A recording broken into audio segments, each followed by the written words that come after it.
So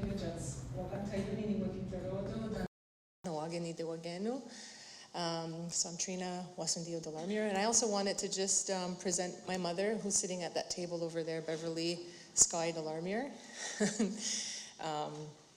When I was talking to Amber about what I should talk about today, I was talking about the education system, and I said, my mom, like I should bring my mom with me because it made me, my mom and I, when we were talking about diabetes prevention, she's got so many stories to share with me.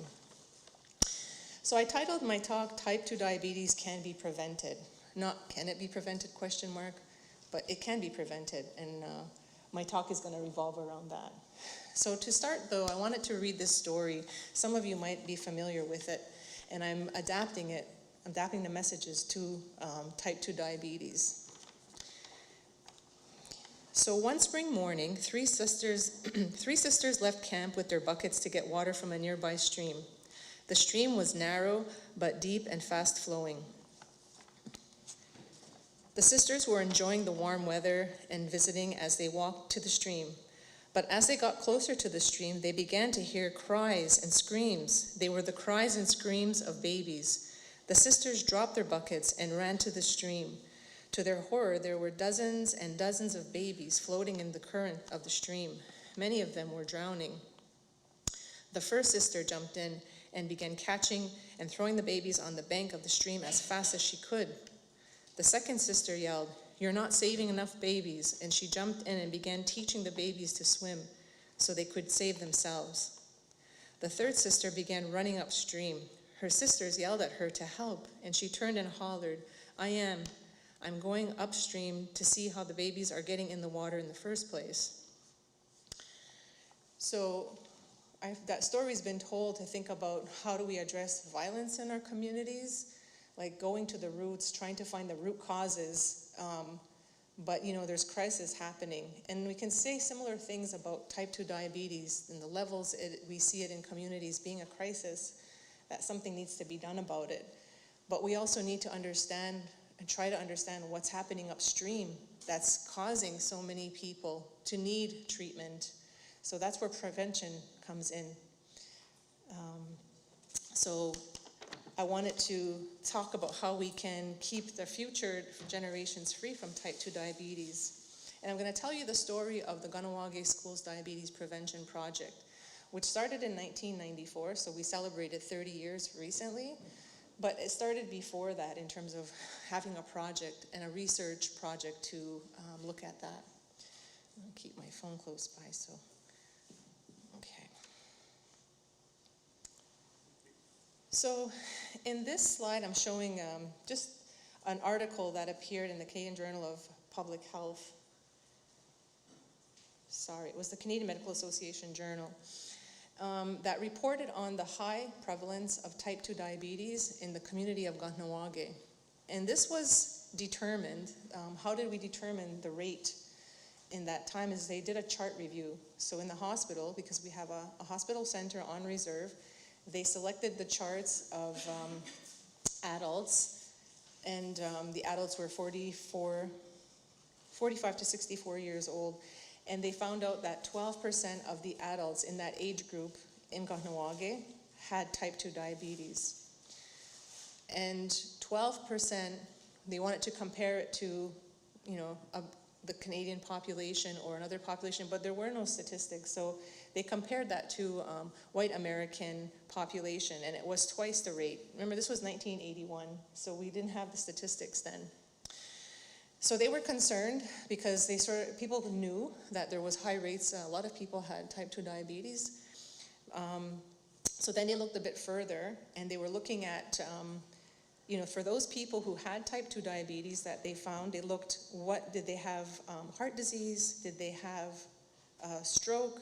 Did they have peripheral vascular disease? And it was found, the numbers are there, that if you have type 2 diabetes, you were like 3.56 times more likely, 3.5 times more likely than somebody without diabetes in Kahnawake to develop that complication.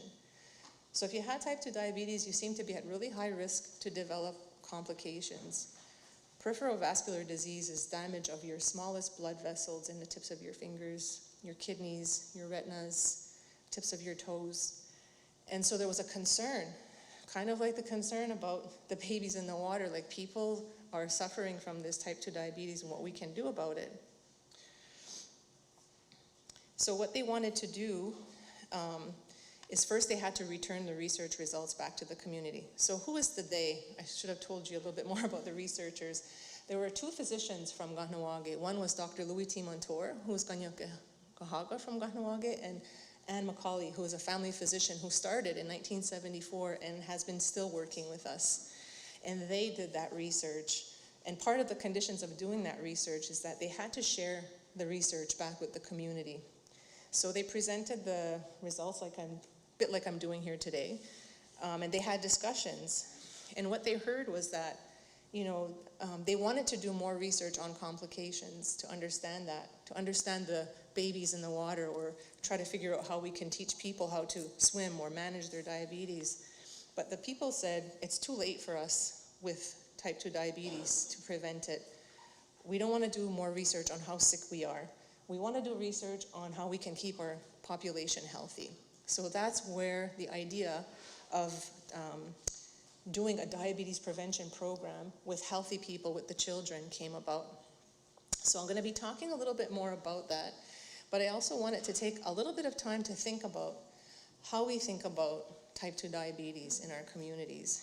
So when I started my schooling and wanted to go into dietetics, that doctor, Louis T. Montour, said, we need dietitians because we have all these people who need management support.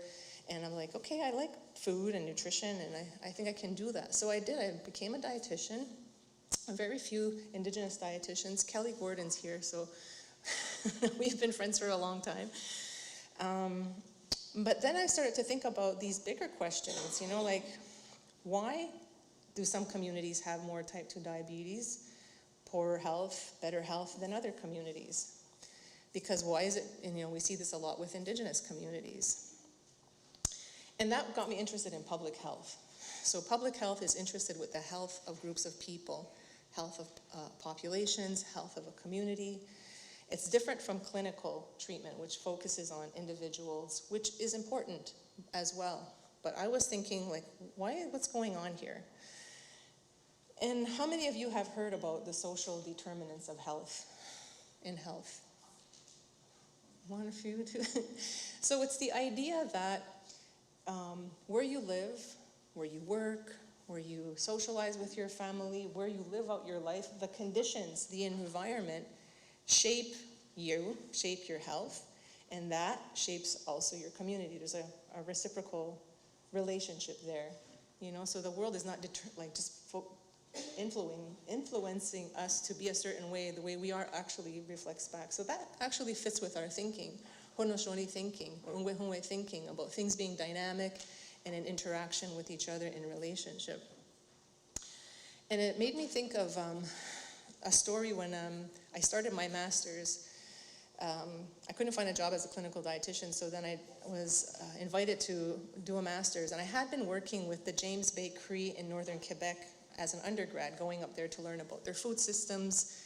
And because of the flooding that happened in northern Quebec, there was hydro development, flooded blocked the rivers to create reservoirs, which flooded massive areas of their territory, making a lot of it inaccessible. And so a hunter was telling me one time, because he took me up to see these dams and the reservoirs, he said, you know why we're so unhealthy? Because they started to have type 2 diabetes, and the rates of obesity were very high in the community.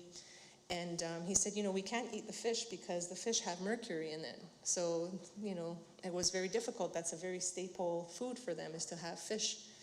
So now they have to they rely on the store food. And they said those animals, they're raised as prisoners, and so we're getting the characteristics of those animals being, not able to be physically active, not eating well. So he associated the health of the land, not being able to access the land, as affecting their health. So their environment was affecting their health because their food systems were being altered.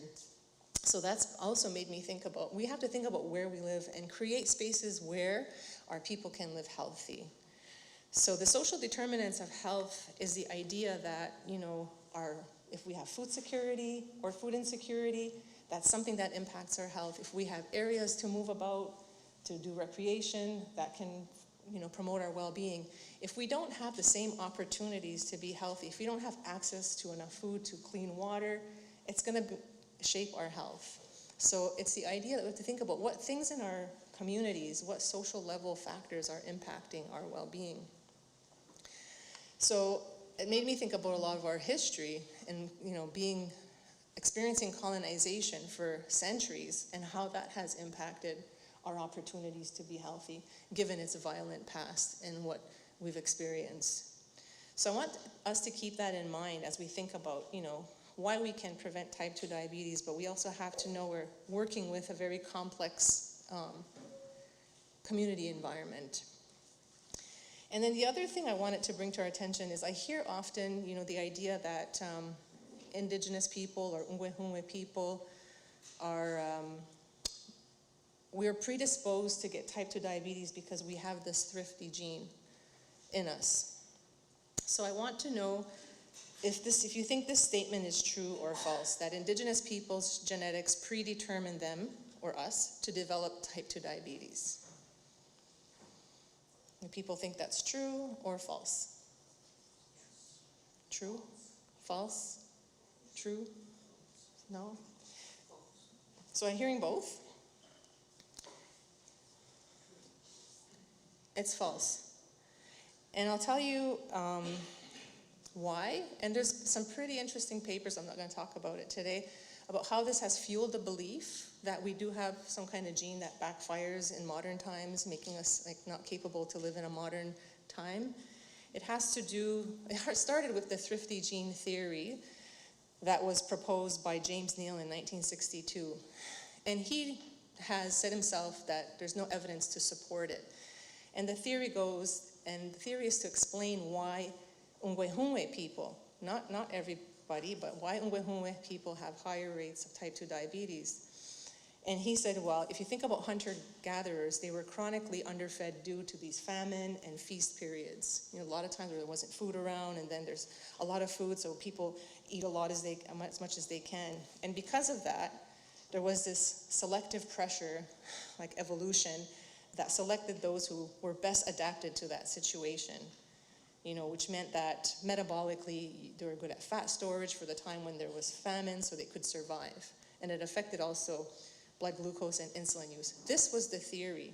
They never found evidence to support it.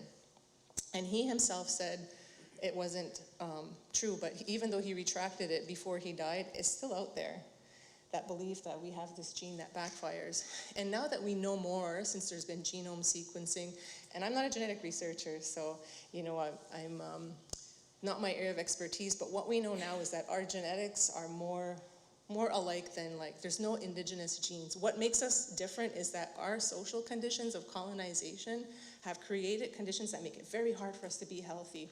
We don't have our land, we don't have our food systems. We've maintained a lot, and we have a lot to work with, but we have more constraints than your average Canadian to be healthy, in terms of money to buy food, access to healthy water. You know that, so I'm not going to go into that.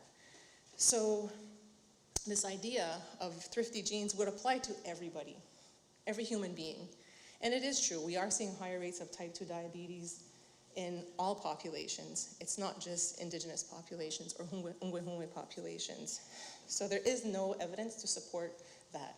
And if you think about it, Ngwehungwe people are so diverse. We live in all different areas of the world. Why would we just have a gene, if we're just like everybody else genetically? It has to do with our social conditions. But that's not to say that our genes don't have any role to play in us developing chronic diseases. Generally speaking, not as Ngwehungwe, just human genes are set up in a certain way that when they're in interaction with environments, certain things are expressed more than others when it comes to disease. And again, I'm not a genetic researcher, and I'm doing my best to just interpret the evidence around genetic explanations for type 2 diabetes with the message that we don't have a backfiring gene. But we do have environments that make it difficult to be healthy. And when those environments interact with our genes, it puts us at risk for things like type 2 diabetes or cardiovascular disease. So those two explanations together, our social environments are different because of the opportunities we have as Ngwihungwe people, and what we know about genetics, that, you know, the environment interaction can explain it. If we take those two together, we have to think about the conditions in our communities that support being healthy and those that we would like to change for better well-being on a community level. So that's going to conclude the most heavy portion of the theory and the explanation around genetics and social determinants. But I really wanted that message to be clear that genetics do play a role, but being Ngwihungwe doesn't mean you have some sort of genetic predisposition. It's our gene interactions, just like everybody else, in our environments. And those environments are very particular to Ngwihungwe people because of colonization and all of the experience we've lived about colonization that's created our current situations. So now I want to turn back to what I was talking about earlier about the research that we did in Kahnawake about type 2 diabetes prevalence, and that it was, we needed to do something about that. But I have this quote up here, and some of you might have heard about it before. It's by Dr. Leela Watson. She's an Aboriginal woman from Australia. She's an activist and an artist. And she said, if you've come here to help me, you're wasting your time. But if you've come because your liberation is bound up with mine, then let's work together. So we are all kind of familiar with somebody who's come to save us. You know, we don't know what we're doing and do these things, and things are going to be better for your community. And there's also people who come to say, you know, I want to work, and if we work towards what's more just together, you know, then let's see what we can do. And that's sort of the way research happened in this project. And I'm going to share more about what that actually looked like. So when the elders said, we want to do something to prevent type 2 diabetes, the doctors went back, they found partners who knew about population health, public health, to design an intervention, to design a program that would focus on the school children. And they modeled it after cardiovascular disease or heart disease prevention programs in the US, which in the 90s was what the concern was. Everyone was concerned about heart disease. So the Kahnawake School's diabetes prevention program started just as a 3-year project. Only 3 years, and we thought that was going to be it. And then it continued for another 2 years because we had started this mobilization, and to stop it would have been, you know, it didn't make sense. So we bridged funding for 2 years, and then we were able to get 5-year funding. So it ended up being a 10-year project that continued. But the first part I want to talk to you about is where the initial focus of the program was.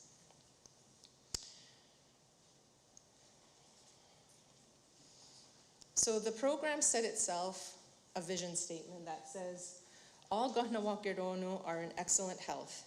Diabetes no longer exists. All the children and adults eat healthily at all meals and are physically active daily. The children are actively supported by their parents and family, who provide nutritious food obtainable from family gardens, local food distributors, and the natural environment. The schools, as well as the community organizations, maintain programs and policy that reflect and reinforce healthy eating habits and daily physical activity. There are a wide variety of physical activities for all people offered at a wide range of recreational facilities in the community, and all people accept the responsibility to cooperatively maintain a well community for the future 7 generations. And when I was showing my mom my presentation, she remembers the process of doing this as a community. Alex McCumber, who was the initial person who was translating the program from an idea, a model, into action, along with Rhonda Kirby, said we need to create a very inclusive community advisory board. So the invitations went out to all organizations. It didn't have to be health. There were social organizations, everybody who was interested, and a lot of people from education to come and hear about the project, to give ideas about what we could do, and come up with a vision that we collectively built, so we owned it and all felt like it was our responsibility. And at the end, that part about being our responsibility was really important for the commitment of that community advisory board, which has been meeting every month since then and still does. because it's the responsibility of that community advisory board to guide the project. And this is, the idea of this community advisory board is that it's grassroots governance. It includes diverse community perspectives. It's reinforcing our cultural responsibilities for future generations, but it also values that community capacity. We have a lot of strengths in our community. We collaborate and bring them together, we can do a lot, and there's positive sense of belonging. So that's really important for this project when it started out, to have that community ownership and governance. Because when it started, it was an idea and a proposal that was very theoretical based. It hadn't been translated into a set of activities of what it would look like. So just to tell you a little bit about what the characteristics of the program were, it was following what they call socio-ecological model, which understands that if we put a child at the center, which we did for this project, that their well-being is influenced by their family's well-being, and the school's environment, as well as the organizational environment in our communities and the community environment. So a program that wants to improve the health of a child, it needs to also improve these environments and relationships to support children to be healthy. And it kind of makes sense from, holistic thinking and the importance of relationships and how our families are important for our well-being. So it really aligned itself with our Haudenosaunee way of thinking. The program also used health promotion. So health promotion was something, it's an international way of thinking about health that started in 1984, and Canada is seen as a leader because at the time the health minister was saying, people's behavior is not the only thing that influences their health. It's the environment. And a lot of people critiqued him because money was short for health, so they saw, okay, this is just a ploy or just a way for us to say, all these other people have to take care of health because it's too expensive to do healthcare services. But it actually, made a lot of sense that health cannot be located in just health services, because if we think about how our communities shape our health, we need to think about those things as well. And so health promotion is about creating supportive environments, strengthening the community action. Still, we have to develop personal skills of kids to know how to eat healthy and be physically active. We need policies that support all that in schools and elsewhere. And we also need to reorient health services to be supportive of this. So what the model looked like, and this is straight from the initial proposal, and this is very technical, and after we finish this, I'm not going to be so technical anymore. But it was a well thought out program that was aiming to do something about diabetes, but we were working on obesity because it's a risk factor for type 2 diabetes. And we want to focus on 2 specific sets of activities: healthy eating, physical activity. People could get around that. And people could get around that for focusing on children. So we needed to, at the level of the individual, increase self-efficacy so kids could feel like they could do this, parents could feel like they could make choices, and also to be physically active and to eat healthy. And the knowledge, we need knowledge and awareness, so that was part of it. But these are the community supports. We needed school food environments that were supporting these behaviors and the families. We needed parents on side and the community. So this is how the whole program was developed. So that's kind of what happened. So I'm going to tell you a little bit what we learned from the research on the program. So actually, let me go ahead. This makes more sense here. This is some of the research done. So one of the things that we studied was, that graph I just showed you, what does that look like in practice? Well, we had to keep track of all of the activities that were done in the schools, with the classrooms. My mother remembers filling out these activity reports, so we could show what was actually done to bring about all of that change we showed in the model. So this is only one table of an article that showed another table, and it's to just demonstrate that when you're doing this, you need to intervene with the families, you need to do things in the community, you need to do things in the school to reach those changes. So we learned about that through research, and we were able to show what a socio-ecological model was. But we also have to remember that Community Advisory Board had a lot of say in what those activities looked like. And Alex McCumber and Rhonda Kirby were the two people who were hired to put into place those activities. They went into the schools, they talked to the teachers, they trained the teachers, they developed the curriculum, all in collaboration with many partners. But it was education, ideas that translated that into practice.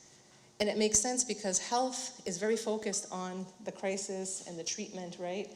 So it's hard for health to work on that, and I see many people who work in health are very worried about being able to provide enough support to people with type 2 diabetes. And so we were able to focus on education because we had this approach. So research helped us to study the program as such, that it was a very well-designed and culturally relevant program. But then I'm going to go back a bit, sorry, if I'm making anybody dizzy. Because I wanted to talk, because this is about Indigenous research and type 2 diabetes, I wanted to talk about why that model of research, the way we did it, the way we did research was worked out for us. Is because from the beginning it had always been a partnership. Just like when they did the chart review, it was always like, okay, we're going to want to learn this, and we talked to the community, so there was always the collaboration and a co-learning process. And KSCPP, when it was set up as a project, had a community partner and a research team made up of the universities, and the understanding was that we were learning together because we each had something to offer. Some people will call it two-row research now or two-eyed seeing, but the community's expertise, their knowledge, is key to any research project about us. And the research team respected that. If those of you are interested in how you set up a governance model for that, for a partnership, we established a research team, and we based this on the consensus decision-making model of the Haudenosaunee, of our people.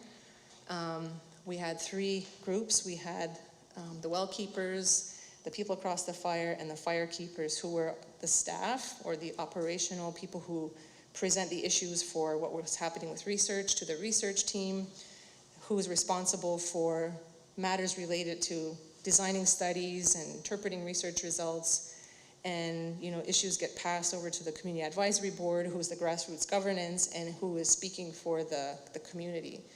So again, using our own governance models for decision making. And we had done some research, I don't have it here, but to look at the ownership.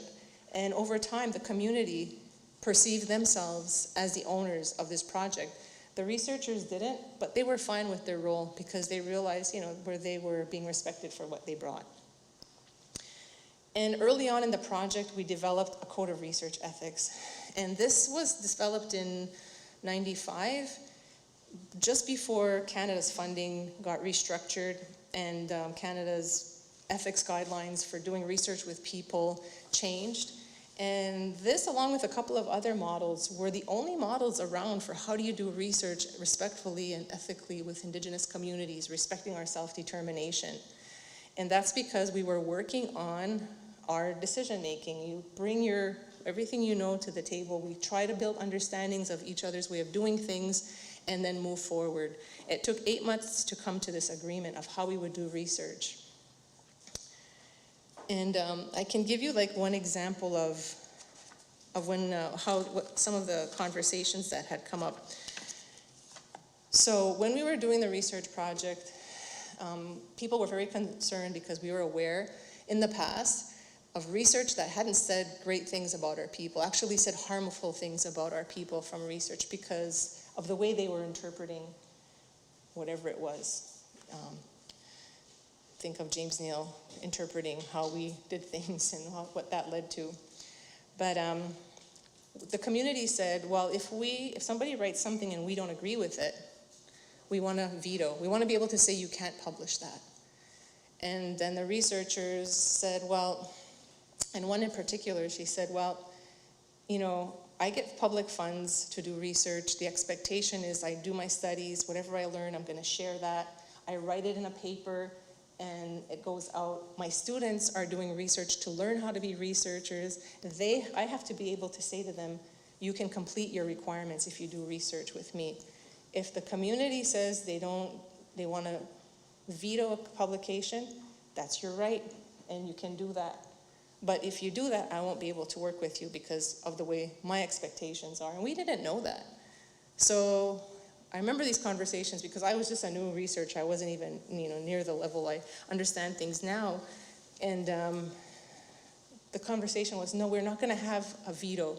If somebody doesn't agree with what's being written, we'll have a statement of dissent. We're going to explain why we do not agree with the interpretation. And that was why we moved forward with it. Everybody was okay with that. That was the consensus we reached. And so all of these ways of doing research are in the Code of Research Ethics. And all of this stuff is available online at our website. It's ksdpp.org. You can download a copy of the Code of Research Ethics. We have it in Spanish and we have it in French as well. And we're working on a Ganyokeha version. Okay.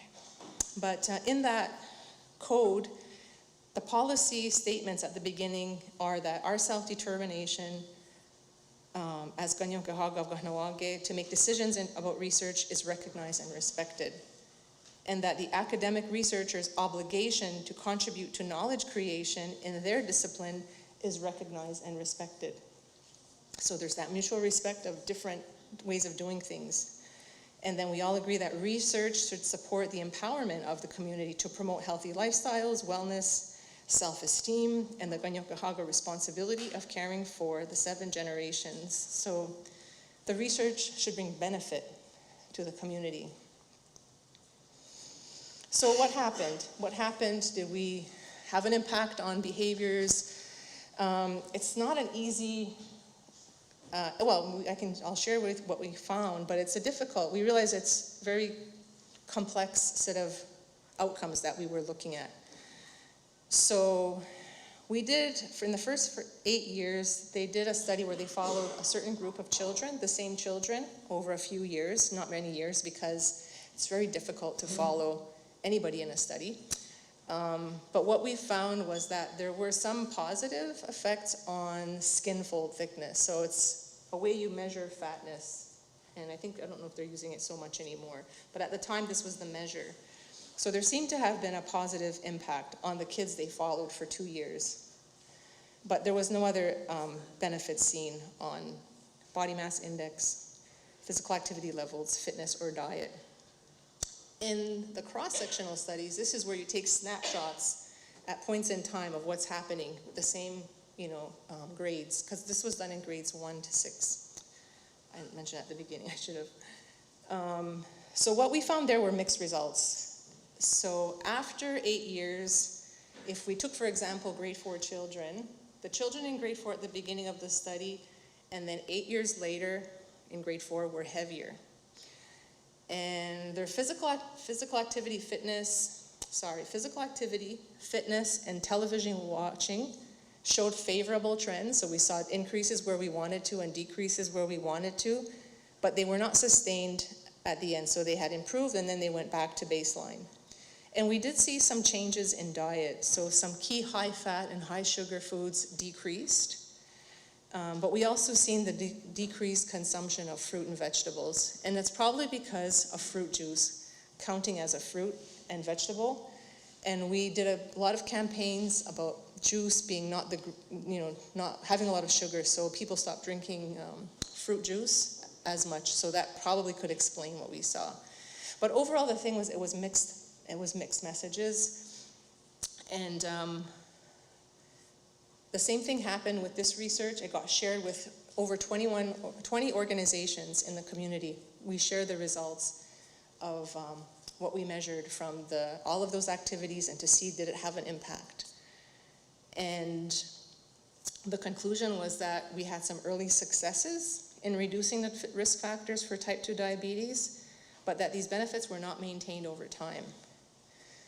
But at the same time in Canada, all children got heavier.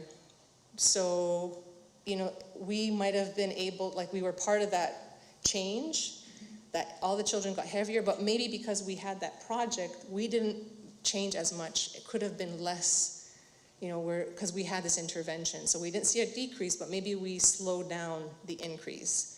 But we don't know for sure because we didn't have a control community after the first 3 years of the project, which is really, really hard to do these kind of studies because you have to do Takes an incredible amount of resources and time and people to do the measures, keep track of all the activities. And then in the others community that we had, Tyndonega was our control community, they wanted to start their diabetes prevention program. So, they're no longer the control, if you can call it that. So those results were shared, and it was really a good best practice to do that, to share the research results with the community, because community had their own insights on what had happened over that time. And people recognized we had cable television come in before people had satellite dishes, but then cable television came in, access to televisions, people were saying children were having TVs now in their bedrooms, and noticed that these things were changing in the community. So that could explain perhaps why we couldn't sustain those interventions, and perhaps we needed new interventions given the changing context. And it made us think about, well, people were still thinking this is a very good program, the momentum is there, people are motivated, we have this whole community advisory board, people know that people are walking, there was so many changes, but we didn't see it in those measures that we decided to evaluate the program, which is standard Western epidemiological program evaluation. But that probably wasn't enough for us to check, to measure what actually other successes were happening. So we did do a study where somebody used a social movement theory. If we think about KSDPP as a community mobilizing, they did interviews, they did talking circles, they studied documents, and did this within KSDPP as a research project.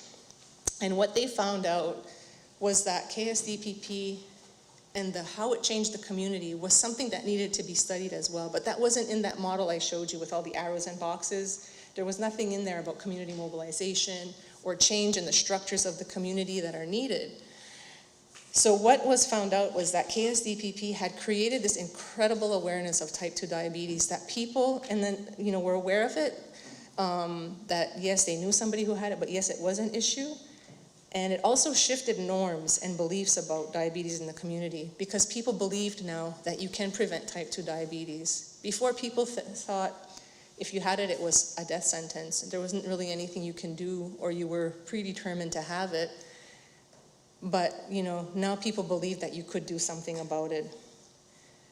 KSDPP fostered collaboration among sectors that didn't normally work together, with education, with all different services, recreation. So there was that way of working what really got catalyzed with KSDPP. There was building of capacity in the community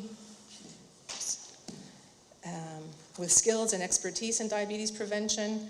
And I'll show you a little bit more about that, how we had so many students come through to learn about that and then move to other jobs in the community.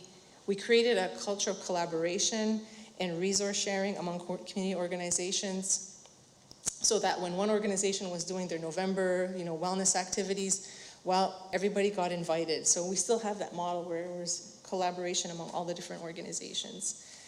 And we saw diabetes prevention become part of other people's programs. They were doing things called diabetes prevention, and it was not KSDPP doing it. And that's exactly what we wanted to do. We wanted to not have that job anymore. We wanted diabetes prevention to be taken on by the community, and it had been. So it's important for us also to think about successes, because if you only looked at what I showed you with the behaviors, we would say, oh, it didn't work.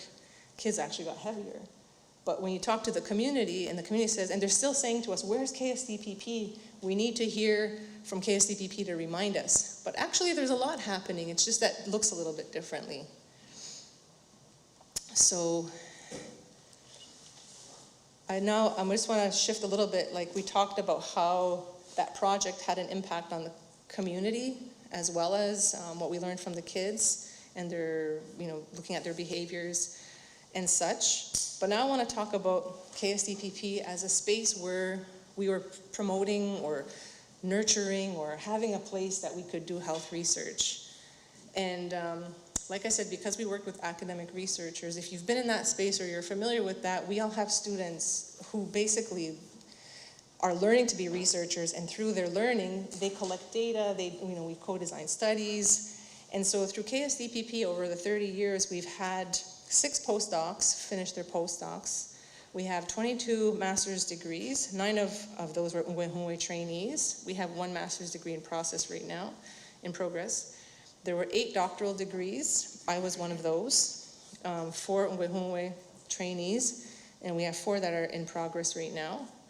And we had many undergraduate summer students, honor students, practicum students, both Ngwehungwe and non-Indigenous, who came through KSDPP to do some kind of project that offered them a learning opportunity, and we got to learn from their experiences.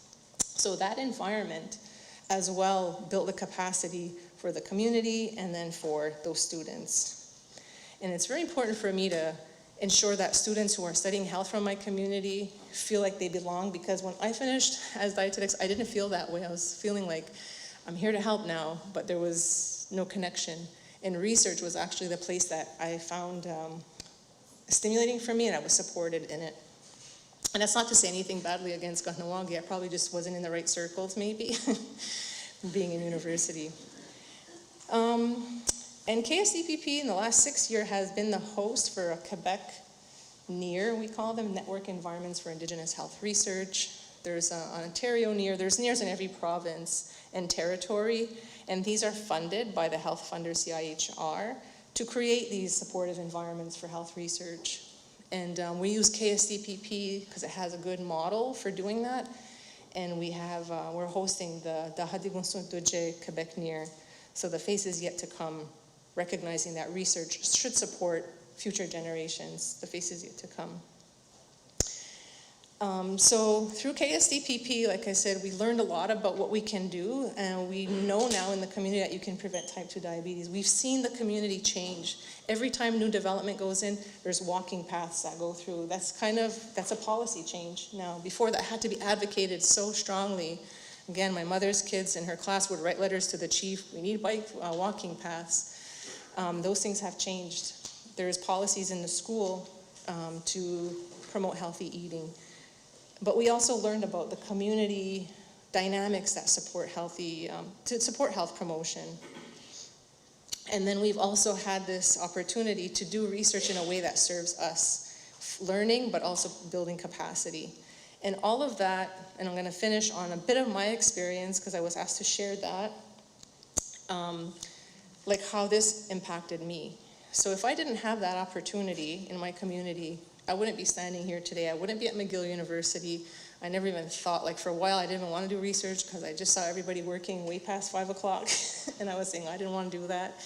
But then I got really interested and so motivated by it. So this is, I'm standing with Shannon Udy. She's a Métis student, and she did her master's project in Kahnawake through KSDPP. So now I'm mentoring students, and there's just a picture of her presenting her research results after a presentation to the community. And for me, like, I just traced a little bit of my experience with KSDPP. So in the early years, I was a community advisory board member because I was a dietitian and I had some research experience. And then later on, I became a research assistant for a postdoc who really invested in me and helped me believe that I could do what it takes to be a PhD student. It took me 8 years, not 4 years like some of these kids I see in university whipping through their PhD. I had kids at the time too, but it took me a while to figure out what is a PhD and what do I have to do, and then once I got it, I got going.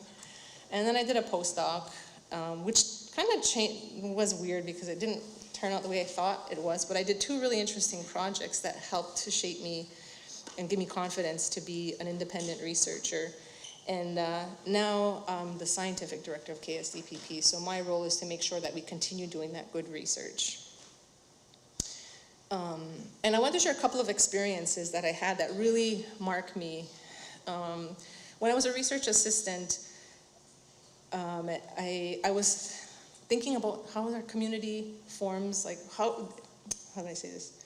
A lot of people were saying, if only the parents knew how to feed their children better, we would be able to like get to where we want to be. And I was like, I think parents know what healthy eating is, and I think there's a lot of challenges that we're not taking into consideration. And we need to remove the barriers, but we have to understand what they are. So in nutrition, we tend to focus on individual behavior.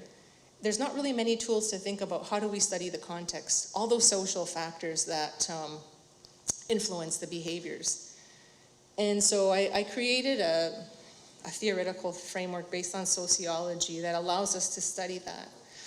And it was very theoretical, and I kind of still, I felt like a lot of my Indigenous colleagues or peers were doing like Indigenous focused like knowledge and methodology, and I was using like English sociology to say like nutrition has to be able to do things differently. And I wrote this paper that's actually been cited 660 times, which tells me that people are thinking, they want to think this way about nutrition. We want to think about how we change communities and not just focus on telling people they need to do something and think it's going to change them. So I'm proud of that accomplishment. My two other empirical papers that I did studying family feeding practices in Kahnawake didn't get published. And I probably should have worked a little bit harder on those, but I had other projects to move on to. Not an easy environment, academia. The other one was a project we did with our community. Because I had mentioned people started to do activities in terms of, they were calling it diabetes prevention. So we wanted to know, well, what's going on in our community? How are people thinking about diabetes prevention? And these two quotes tell me that our community understands very profoundly what shapes our health. So when we asked them what diabetes means, somebody said, diabetes is about having rights. Diabetes prevention is about having rights, the right to have a quality of life as a human being.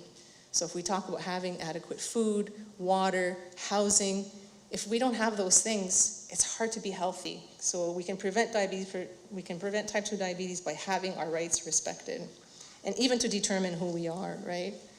And the second one is by an elder from my community who I deeply respect, and she said, you know why we're sick? She said, we are great spirits, but how and why are we great? The great spirit lives in us, and that is why we're great. We don't know this stuff, and so we get paranoid. We get really sick. We think we're worthless. We think all kinds of things, especially as Native people in this country. And she said what people need to do is go on a healing journey to find out who they are and know who they are. And that was an important part of diabetes prevention.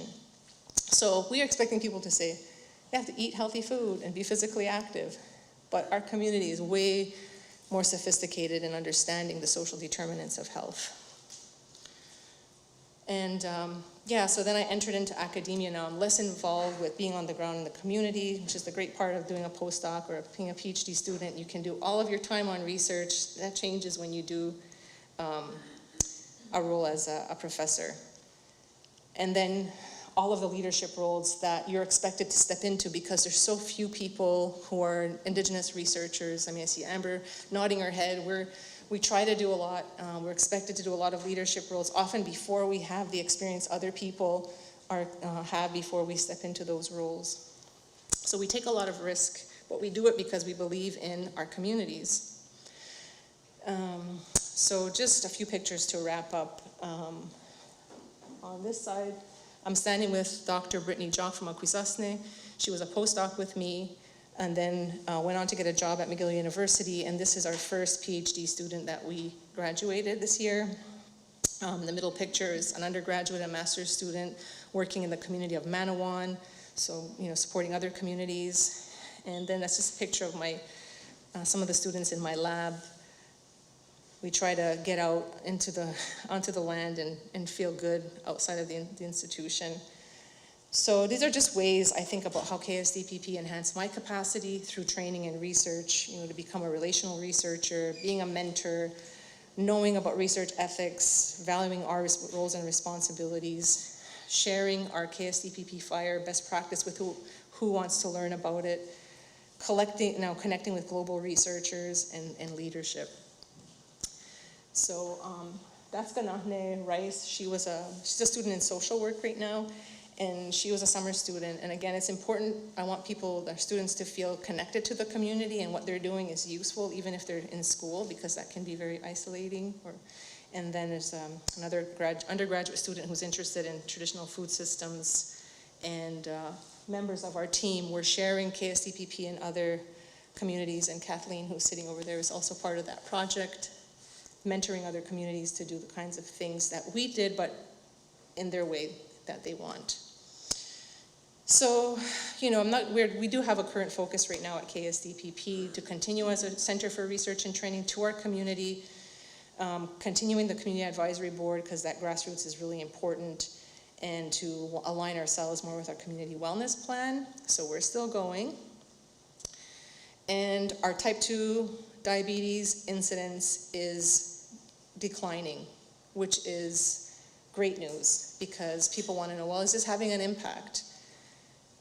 So what we're seeing here in the number on the top of the bars are the number of new cases per 1,000 people in that year that the bar is on top of. And it starts in the year 2000 to 2001, where there were 23 new cases per 1,000 in that year. So it's gone from 23 to 11. The bottom number is the total number of new cases each year, because we don't just have 1,000 people in our community, we have 4,000 or 5,000. But 40 people having type 2 diabetes diagnosed each year is still too many. Even though that we'll have less people being newly diagnosed each year, there's still people being diagnosed each year with type 2 diabetes. So we want to see that as 0. And this is a caution, because a drop like that makes you think, well, something might have else is explaining that, and it could have been the diagnosis data were incomplete for that time, or perhaps there were challenges to accessing care. But that's good news. And I'm writing a commentary right now in the Canadian Journal of Public Health. I have 2 small reviews to do, and it should be coming out, which talks about the great news, but that if we want this to actually be 0, we need to do more. It can't only be communities doing a KSDPP. We need changes. We need to have the rights respected that we need. Housing, water, food, employment opportunities, education opportunities. That's going to make us have 0 type 2 diabetes. And then, sorry, I just 3 minutes over, but I need to acknowledge all of these leaders who were key in the initial KSDPP. This is Edward J. Cross. He was the director of education at the time. And we have principals and teachers. There's my mom. Rhonda and Alex were the original intervention workers, teacher, education center, teacher, community member, community member, community member. We did this with education and community members. It wasn't in health, and not because health couldn't do anything. We're so busy treating people and providing services to people needing. Health cannot mount the effort required to do the mobilization, and education is actually the place where we have, I think, the most opportunity, especially how we value culture, language, identity revitalization, food sovereignty. All of these things will support type 2 diabetes prevention. So, nyawakoa.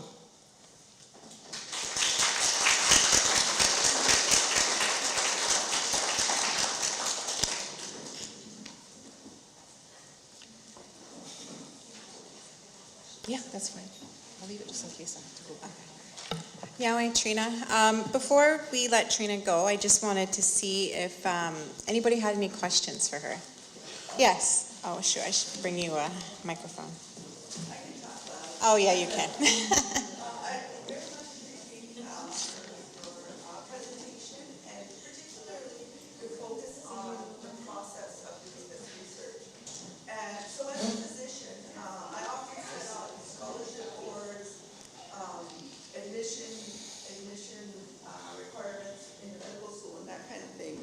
And my question really is around how in your protocol did you deal with the issue of non-Indigenous physicians, researchers, and students participating in this research, and then taking that short period of experience and saying, now I have Indigenous health experience, and using it in a wrong way? Mm-hmm. There's things that happen along the way, and the study about community processes that were studied by a postdoc, I can hear stories, or I hear comments of the people who guided her saying it took so long for us to get the message through that, you have to look at things this way. The way we deal with it is we have a code of research ethics, and in there's a very clear protocol on how we introduce the students. And in order to bring a student into the project, you have to be a member of the research team. So you're an invited researcher to come in because you have credibility in some way. We trust you to work with us. And the students who come in are also expected to, respect our self-determination and our code of research ethics. So it's in there. And it's like part of the team. You don't come in from the outside and say, I have a project I want to do. Do you think it's a good idea? That still happens, but it's like, oh, let's talk about that idea. And this might not work, and this will work, So it's through the code of research ethics and the process of coming to a decision about what we're going to do that we address that. And I guess the Community Advisory Board has a role to play because it's a back and forth. The research team ensures that a study design is rigorous and that it'll stand up, because a lot of times students who are doing the requirements, they have to have solid research proposals. Then the community says, okay, you did your job. We're going to look at it to see if it's good for the community, if it's right for the community. And sometimes those Community Advisory Board members will work with a student, and the students really seek that and benefit. So it's not any researcher who works with us too. Is there any other questions for Treena before we let her? Yeah. Okay, I just want to thank Treena again for coming and making the trip, and her mom Beverly. It's a little bit of a trek from Kahnawake. So I want to really thank her for taking the time and come. Oh, just wait, we have a gift for you, Treena. Our bags were a little small. But Nyawa. So before we move on, I wanted to actually have, just because with all we have going on in our agenda and the services in the booth here, can Angela Montour come up? She's just going to give us a little bit of some information about one of the rooms that she has set up with some services there, and that they'll be available here today. Hello, everyone. So I just wanted to talk briefly about a clinic that we've been doing. So it's a CKD clinic. It stands for chronic kidney disease. And this clinic is in partnership with Six Nations Wellbeing and St. Joseph Healthcare. What we do is simple. We offer free on-the-spot screening for kidney disease, blood pressure, and diabetes. It takes about 10 to 15 minutes to do, and the results come right away. We share them with your family doctor. We're checking things like blood pressure, blood sugar, and kidney function. If we find that anything that needs a closer look, all the results are forwarded to the family doctor. We send a referral to the Diabetes Wellness Program, and we have connections with the family health team in the AMRAC clinic as well. So the goal is early detection and prevention and catching small issues before they turn into big issues. It's about helping the community stay strong and healthy and stay close to home. So if you want to be tested today, please just go over to Carol over there, where she's waving, and you can sign up and we'll bring you back to the Tuscarora room. Okay? Thank you. Thanks, Angela. I didn't think I could do justice to explaining all of that. Okay, so we're going to move on in our agenda. We have another speaker who is going to be joining us. So I just want to introduce Kelly Gordon. So she's worked as a registered dietitian for over 20 years, focusing on community wellness. She is Ganyak-Gahaga and a graduate of McGill University. She has strived to use her experience and knowledge to support well-being within Indigenous communities, and currently she works at McMaster University as the Associate Director of Indigenous for the Indigenous Health Learning Lodge. And previously she worked with Six Nations of the Grand River Department of Wellbeing in various health leadership roles, and as a community dietitian. So she's also worked with Toronto Public Health, Davenport, Perth, Community Health Center, and continues to work in various Indigenous and health organizations. So I'm going to have her join us here today. I've worked with Kelly in the past many years, and I asked her here to come and speak about some of the work and research she's done here at Six Nations. So she's going to be sharing that with us today. So welcome, Kelly, please.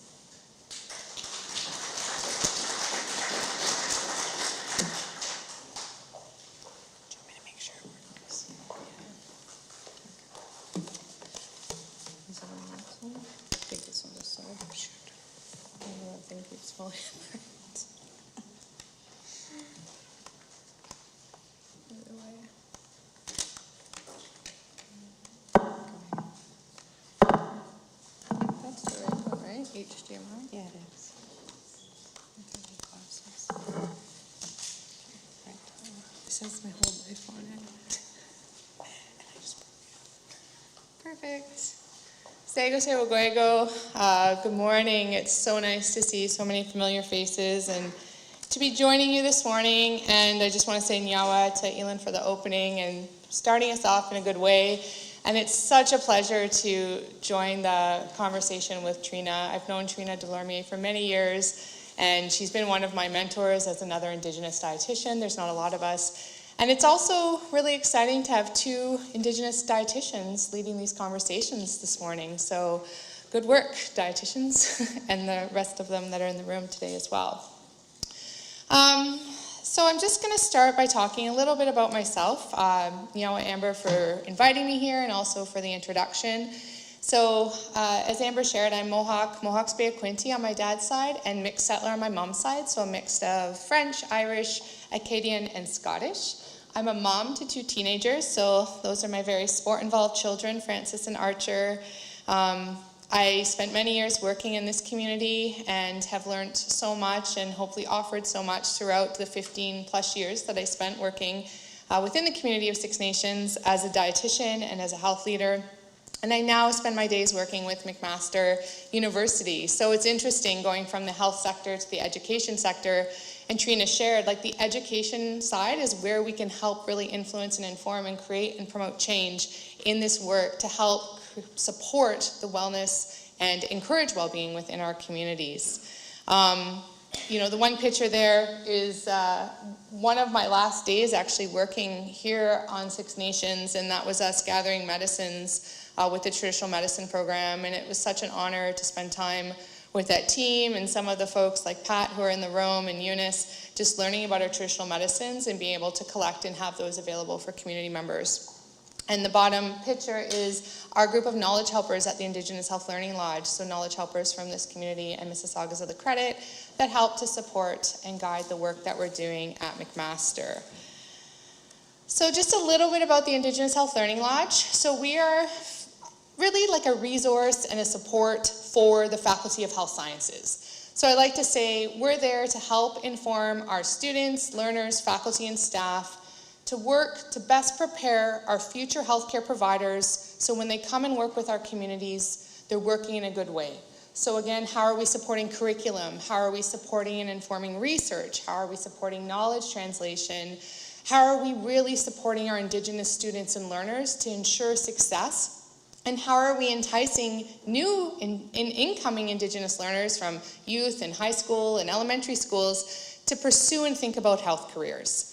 So it's really been a great year. I've been there almost a year at the end of the month of November, and I think I've really enjoyed the transition. Like I miss people, like I miss the people from here for sure, but I really enjoy the new people, the students that we're working with, and seeing like these young Indigenous med students and nursing students and midwifery students who I know will come back and be working with our communities in the future, and hopeful that we're really providing them with solid foundation and cultural connections that can ensure that they're entering in a good way.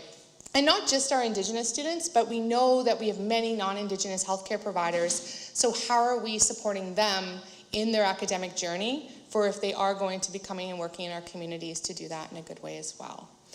Additionally, some of the current projects we're working on is we have a pilot Indigenous Health Leaders program. So it's a pilot that we're working together with other Indigenous health leaders led by Indigenous health mentors to give them space and opportunity to connect, to resource, to share, and feel supported in the hard work that we're doing. As we know, in the health systems, in our communities and external from our communities, there's a lot of challenges. We're also about to launch an online culture of safety course that's really rooted in this territory. So it's rooted in our cultures and traditions, and it's a resource that'll be available for all. So that's forthcoming. So if there's any inquiries about any of that, please reach in. So I like sharing this photo. It's by Lisa Boving, who's a Dene artist, and it really, to me, talks and showcases harmonization of our ways, and our ways as Indigenous people, keeping them protected, keeping them safe, keeping them foundational in the work that we're doing to provide wellness within our communities. And you can see that in the one circle, including many aspects of our culture and tradition, connected to, but separate from, the Western ways of healthcare. So the biomedical model is important. We need the resources that exist, but how do we exist in harmony? How do we exist in respect? So I find this image really, I guess, inspirational in some ways. I think it's a really beautiful image, and I think it really exhibits the strengths that exist within our Indigenous ways of knowing and our Indigenous ways of providing health and supporting health. So I wanted to talk a little bit about some community programming and research that I've been a part of. So it's crazy, like it's been 10 years since this project started, and I'm so grateful to still be talking about it. And it's so interesting. As I was sitting in this room, I got a message from Claire Pietron, who works in the chief's office, and she's like, hey, just some questions about the Healthy Roots Project. And I was like, this is too weird. Like, I'm literally at Polytech right now about to talk about this. Is this related? She's like, no, it's just a request that's come in, and I wanted to pick your brain. I was like, that's so cool. Like, it's so cool that this is continuing to create and spark conversation and generate ideas, and I'll showcase some of the opportunities and examples of like how it's been applied. But essentially, the purpose of Healthy Roots was to increase community and individual well-being, encouraging Six Nations community members to incorporate Haudenosaunee foods and activities into their daily lives. So originally, Healthy Roots envisioned a more sustainable, self-sufficient community like that of our ancestors who enjoyed a communal and cooperative lifestyle. So how this research project came to be. So it's been a journey and it continues on, which is great. So originally, way back, January 2015, we launched a community challenge. So these were the 4 community folks, 3 from Six, 1 from Tyendinaga, and they committed to openly sharing their journey of eating foods pre-contact. So foods that existed on Turtle Island before settler contact came. So their stories were showcased, there was lots of community partners involved, and it was a pretty exciting journey. So, you know, we did a lot of opportunities to connect people to the land, to their food, and then how do you prepare that food? How do you collect that food? What do you do with that food? How do you enjoy that food? How do you save it? And how do you cycle through that again?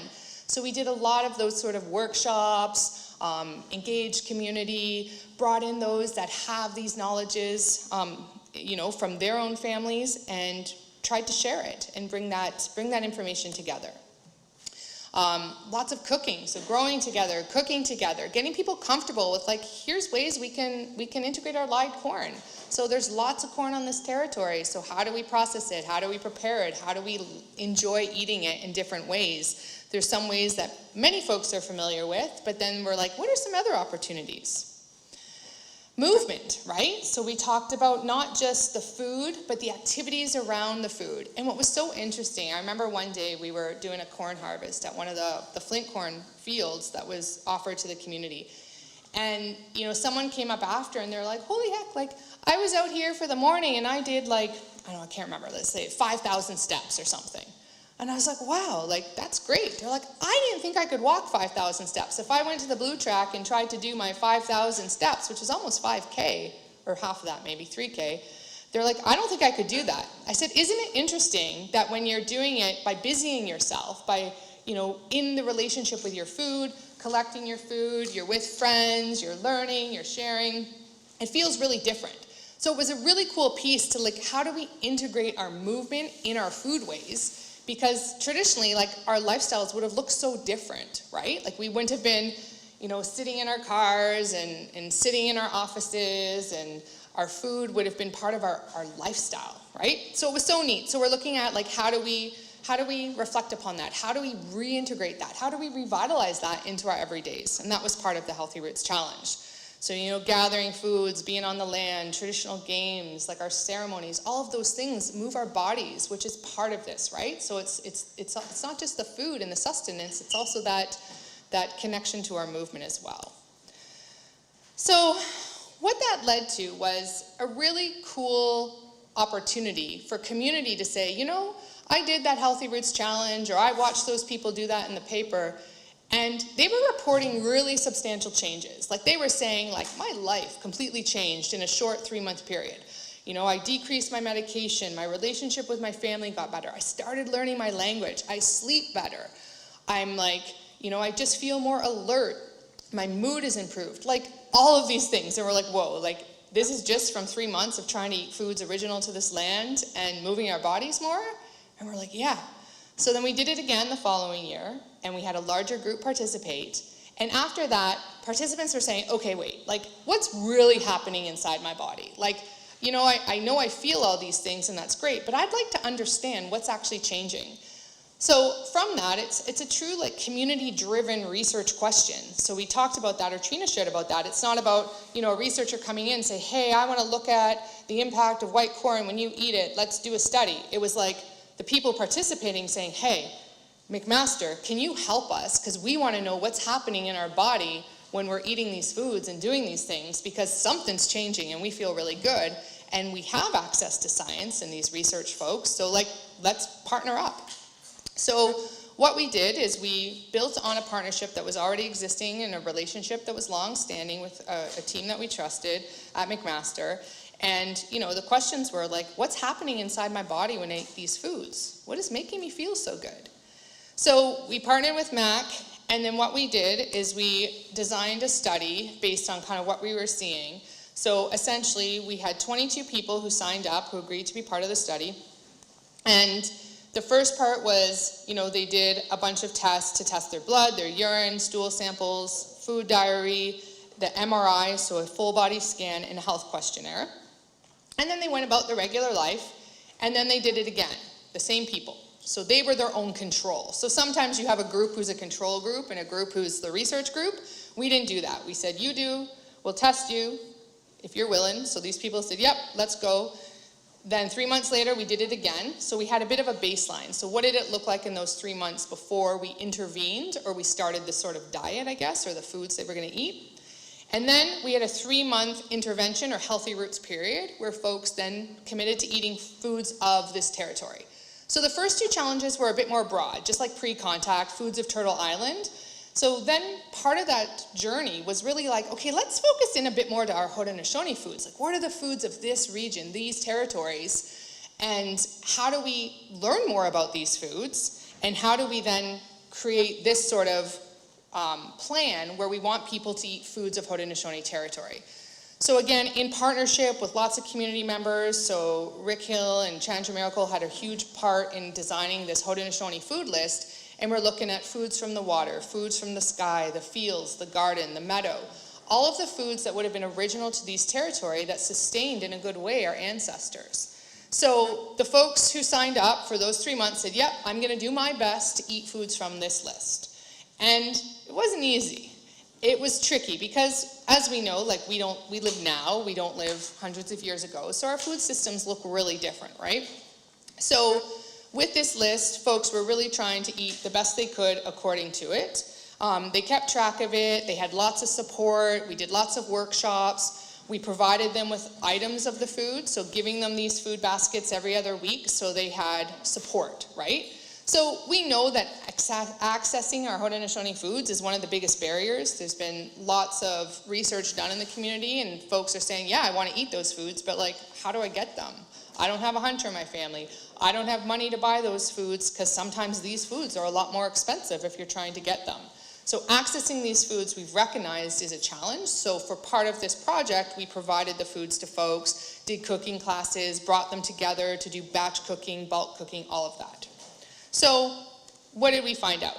So aside from the stories that were shared, that to me are the most important piece of this and the impact that people experienced and how they communicated that, we also found significant physical changes. So even with the diet, so when we look at this, the first column there is pre-healthy roots. So calories, protein, fat, so it's really like specific on the dietary stuff. So the dietitians in the room will love this. So that's what it looked like. Then before they started, so the 3 months after eating their regular, that's kind of where it was at. And you can see the first and the second column are quite similar in regards to your macronutrients, your protein, carbohydrates, fat, and then your micronutrients. At the end of the study, it's not that much different, which was really interesting because with the changes that folks were reporting that I'll share in a minute, we would have thought, like scientifically, like from science that we learn at university, that you would have had to really change the composition of the diet to see the impacts that we saw in such a short period of time. But when you look at it, there wasn't huge changes. So calories, or the energy going in, was pretty much similar. Protein, increased slightly on healthy roots. Healthy fats, so the poly and monounsaturated fats, they increased, but total fat was relatively the same. Carbohydrates went down slightly, but not significantly. Overall, there was some changes with sort of the nutrients that we want more of in our body that we saw we got from the Healthy Roots diet, but overall there wasn't a huge change, which was really interesting. We saw that overall the Healthy Roots diet was higher in the fats that we want to try to get more of in our body. It was lower in the refined or the more processed carbohydrate foods, so sugars like refined sugars and our more processed starches. It was lower in saturated and trans fats, so they're the fats that we want to try to have less of in our daily lives, higher in potassium and lower in sodium. So those were some of the key points we drew out of the actual diet. So it was interesting. So one of the measurements we did was like measurements, like waist circumference, we did the body mass index, we did weight, and we saw changes in all of those. So we saw decrease overall, it was about 5 to 6 pounds total weight loss. We saw waist circumference decrease by about 5 centimeters, and overall the body mass index changed also in just the 3-month period. When we looked at measurements, so actual physical measures, hip, waist, arm, etc., all of those measures also went down with the participants on average. The A1C, which is essentially the 3-month test of your sugars, of your blood glucose, so the A1C, even in a 3-month period, decreased. Liver fat, so hepatic fat is your liver fat, so we saw a decrease in liver fat. So fatty liver is something that we're seeing more and more of these days as a diagnosis, so we saw liver fat decrease by quite a bit as well. Reports of chronic pain also. Initially, you see about half the folks baseline pre-intervention reported chronic pain, and then it was less than 25% after the 3-month intervention. And, is that the food? Is that the diet? Is that the movement? It's probably all of it. Microbiome, so maybe some of you heard about gut, right? Our healthy gut impacts our mind, it impacts our body, it impacts everything. So we saw diversification in the microbiome, which to date we haven't concluded with this research if that diversification is advantageous, but because of the makeup of the diet, we saw a change in the gut microbiome. So, really, we saw significant change in a short period of time. And I do want to show a video because the video is really important because what it does is it captures the stories of participants. And I think that's one of the really important things for folks to hear is because hearing the stories of those that endured this, it's great for me to kind of go over the outcome, but I want you to hear some of the words of those that participated. But I don't know if it's not really wanting me to show you it. It's like wheel spinning. So we'll see, maybe it's not going to work. Oh, I think it was maybe loading the video. So I think it's just 4 or 5 minutes. So I'm just going to show it, but I just want to make sure I'm good on time. I should be. Okay. I think that the other day when I did usually if I have one that's candy with the Sorry, I want to try to make it bigger.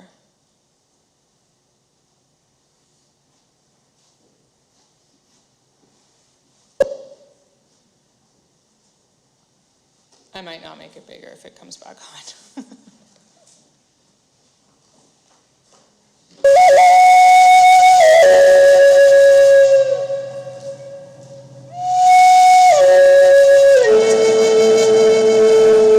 You guys can see it, eh?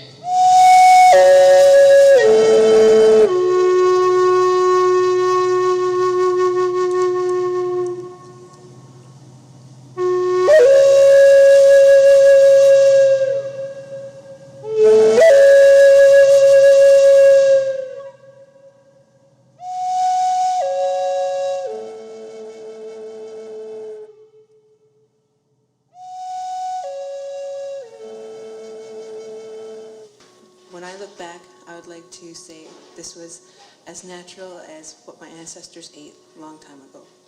I'm hoping that everything that I learned throughout this entire session, that I can adapt that to my everyday living with my children and hopefully they can carry it on with their families.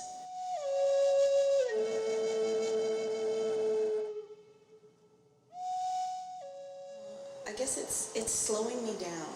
So it's because I'm always in a rush and grabbing things on the go. So it's kind of forcing me to slow down and really take a look at what I'm eating, what I'm preparing. I want to understand where it's coming from. I want to understand how it's been grown. So what is the energy that has gone into this food that I'm putting into me? So if it's called healthy roots, I want to know where this food is coming from, who's been touching this food, how it's been grown before I kind of put it in my body. So it's just becoming a better understanding of the food that I'm eating. It takes my focus away from what's going wrong, and then helps me focus on like a positive aspect of what I'm trying to do, right? So it's good. The hardest part is being open to eating fish, because fish is not I've not grown up with fish except tuna, right? So putting other varieties in my diet is something new to me, and even salmon. Salmon is new, so I haven't had a strong desire to dive right in. So the wild meats are probably my first priority.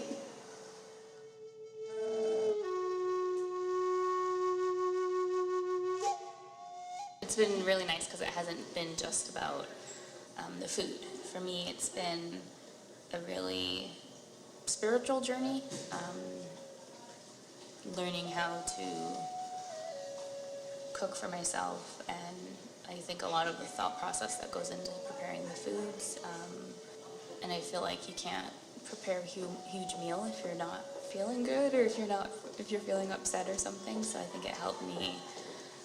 It was almost like it was like a lot of self-care almost, and yeah, I think I'm a lot happier, a lot healthier than I was before the challenge.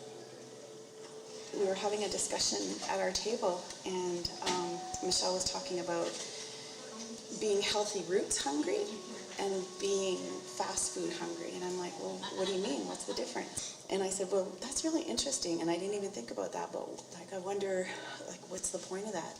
Like, why is that? And she had identified, like, you're feeding your spirit, as opposed to just, binge eating. And I was like, oh, no, that makes a lot of sense. I liked it. It was challenging. I learned a lot about myself. I learned that it's not just about the food. It's everything. It's the physical, emotional, spiritual, mental wellness of myself, and how food fits into all those areas. I see myself continuing with it, not as hardcore as I was, because like I want to enjoy peppers and tomatoes and things like that. So it's more or less just healthy eating, more so. But I like that I learned how to incorporate more of our traditional foods in more mainstream dishes. So I like those ideas, so I'll probably continue with that.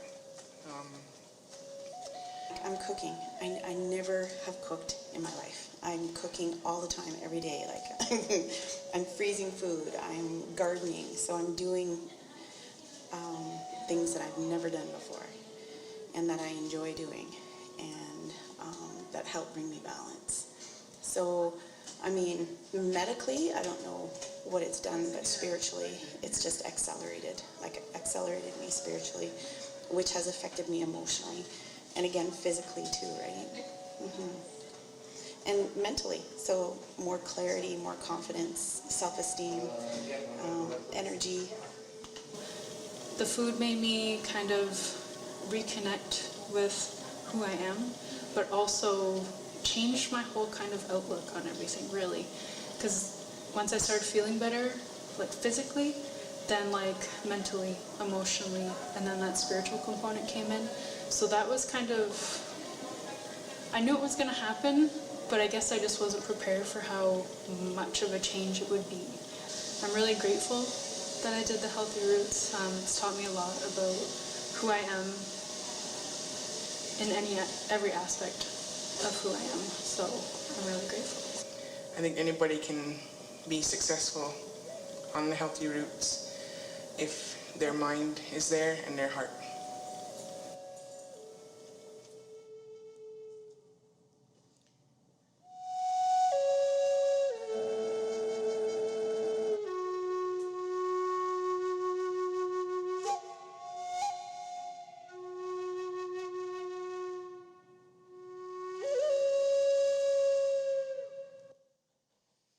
It's so awesome seeing all those people. You know, because again, that was almost 10 years ago, and knowing many of those folks still, it's just going to keep coming. Well, let me go to the next slide. There we go. Knowing many of them, how it impacted them, like lifelong, is really cool too. So, you know, I think from the journey and the Healthy Roots Community Project and the research project, it really demonstrates how, you know, sustainable partnerships and collaboration and community-based participatory research was driven by this community. Long-standing research relationships, but first time the question was driven by our community in that relationship. So it was really exciting to see that and to see how it was driven by us. You know, and as much as it feels like weight focused because we took those measures, it wasn't, because so much more came out of it that was beyond the physical measures. And I think that's captured in the stories that were shared. And there was other captures of these stories through different papers and different things that were communicated out in the conclusion of it. You know, I think when we look at, you know, I know Treena talked about social determinants of health, and I think when we look at our Indigenous determinants of health, and how I understand them is really looking at impacting colonization, self-determination, and connection to land, and this work does that. So how are we, you know, coming beyond that, right? How are we connecting ourselves to the land? How are we moving past impacts of colonization? And how are we reclaiming our abilities and our knowledge to keep ourselves well? And you know, there's a publication, if anyone is interested in that, and then the link to the YouTube video. And I think it lives on. And so 10 years later, you know, still to this day, through efforts that are happening through the Department of Wellbeing and other initiatives in Six Nations, like Community Market, you know, connecting different groups to land-based food systems, teaching, so, you know, a fishing program for seniors, you know, student nutrition program, connecting with local hunters to integrate deer and other traditional foods into the program for our students and kids, which is fantastic. Working with our community caterers and bringing these foods to life and making them available for all of us. So this continues to influence and inform the work that's happening. And there's new influence, and there's new minds and new learnings, and it's fantastic to see it continuing to thrive and to grow. I just wanted to highlight the Ongiostroniosto project, which has been a partnership with Six Nations and McMaster over the last couple years, and it's really about continuing that reclamation of food sovereignty, strengthening community well-being, and shifting our programs and services to reflect our Haudenosaunee values and services, and continuing to see that happening in so many different ways. You know, further defining our Haudenosaunee foods and thinking about strategies on how to make them more available to everyone in community, I think is one of the biggest opportunities that sits in front of us. The Ongiostroniosto project supported by Nourish. So Nourish is a national organization that this community has partnered with the Department of Wellbeing specifically for many years now, since 2017. And really they're looking at improving the food system, specifically in healthcare. And so on territory, we're like, okay, like what is our self-determined way of wanting to do that? And Nourish has been really supportive to allow us to guide that and to lead that. And one of the initiatives that's come out of Nourish is the Food is Our Medicine learning journey. So this is available to anyone. It's on their website. And this learning journey was really sparked by conversations that came up around how do we get access, how do we get more of our traditional foods? And at first some people are like, well, give us a guide, like give us a list and we'll just do it. But what we found is that doesn't work. Like what people need to understand is why this is important, why we want to include our traditional foods in our healthcare settings, in our long-term care homes, in our schools, in all of those ways. So Food is Our Medicine really helps to build upon the education and the understanding of folks who are doing this work as to like why this is important and why it is essential. You know, food profoundly impacts health and well-being while also holding the potential to improve health equity, Nourish's Food is Our Medicine guides healthcare providers on the importance of including culturally mindful food choices and Indigenous foodways into healthcare menus as a comforting way of advancing reconciliation. So we talk about food as a connector. Food brings us together, and I speak a lot around as food as a pathway towards reconciliation because it's a way to advance this work and it's a way to connect us to our land. Food is from our land, and our land is who we are. And once we understand that, but once those supporting us in these systems understand that, the approach shifts. Shifts in a way that I've seen positively. So again, the Food is Our Medicine learning journey is designed to deepen relationship with history, food, and land, and ultimately with yourself. So I encourage, if anyone's interested in that, to check it out. It's 5 different modules, and there's a virtual learning circle attached with it, a community of practice, and then a certificate of completion. So similar to some of the other culture of safety learnings that are out there, Food is Our Medicine is rooted in food, but it's not just about food. But to me, food is so central and food is so foundational. There's so many applications and lessons and learnings that can come from it. And this is a share that I often talk about is, this work is so important, and I think all of you understand why we want to talk about our food, why we want to change our foods, why we want to really highlight our Haudenosaunee foods in our community. And sometimes that work doesn't happen within our daily. And I appreciate Treena sharing that, the work of our research teams, our Indigenous research teams can help advance this because we know our healthcare providers are taxed, they're busy. But it's also around changing and challenging the system where we hold value and where this work is considered work. It shouldn't be that you're here because you had to take a day off or doing professional development, or you're not able to go out and pick traditional medicines because your caseloads are too busy. How do we value this as the work that should be part of our responsibilities within our jobs in which we're paid to do? So sitting and spending time with elders is the work. Suspending judgment is the work. Listening is the work. Being on the land is the work. Eating and sharing food together is the work. Insights to share from the journey, speaking to the process is the work. The knowledge you grow is the work. Building relationships is so much the work. And what else? I'm sure there's many other things that each of you can think about or recall upon, but how do we ensure that these are parts of our daily tasks? These are valued as important pieces of our responsibilities and roles. Traditionally, they would have been our role. So how do we merge that? How do we bring that back in? And I think that's all I have, and I say Nyawa and just acknowledge the photo here. This is part of our Health Leaders pilot project that we're doing now at McMaster, and a group of us who spent a beautiful day on the land with Joy McCarthy and Renee Thomas Hill, Grandma Renee, just collecting and learning about medicines. And that is the work that fed our souls, that allowed us to work better in our responsibilities as health leaders. And I'm very grateful for having opportunities to be able to share words like this and spend time on the land and learn from folks like many of you in the room. So I say Nyawa, and I don't know if there's any questions or comments. That's it.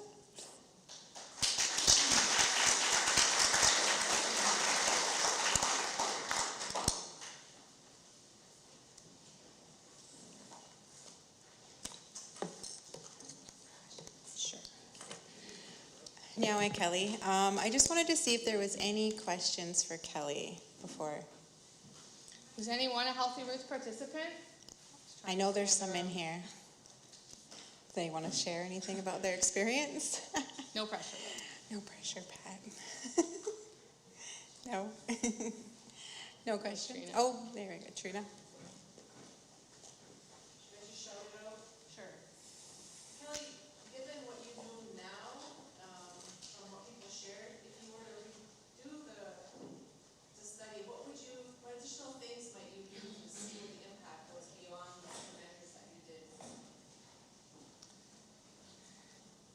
Yeah, I think one of the interesting parts was around people reporting connection to culture and just feeling like more Ongohongwe, more Haudenosaunee. And we're like, what is that? And I mentioned there was one person in one of the challenges that went on to learn Kyuga and is still moving through her Kyuga immersion pathway, which is and it felt that this sparked that.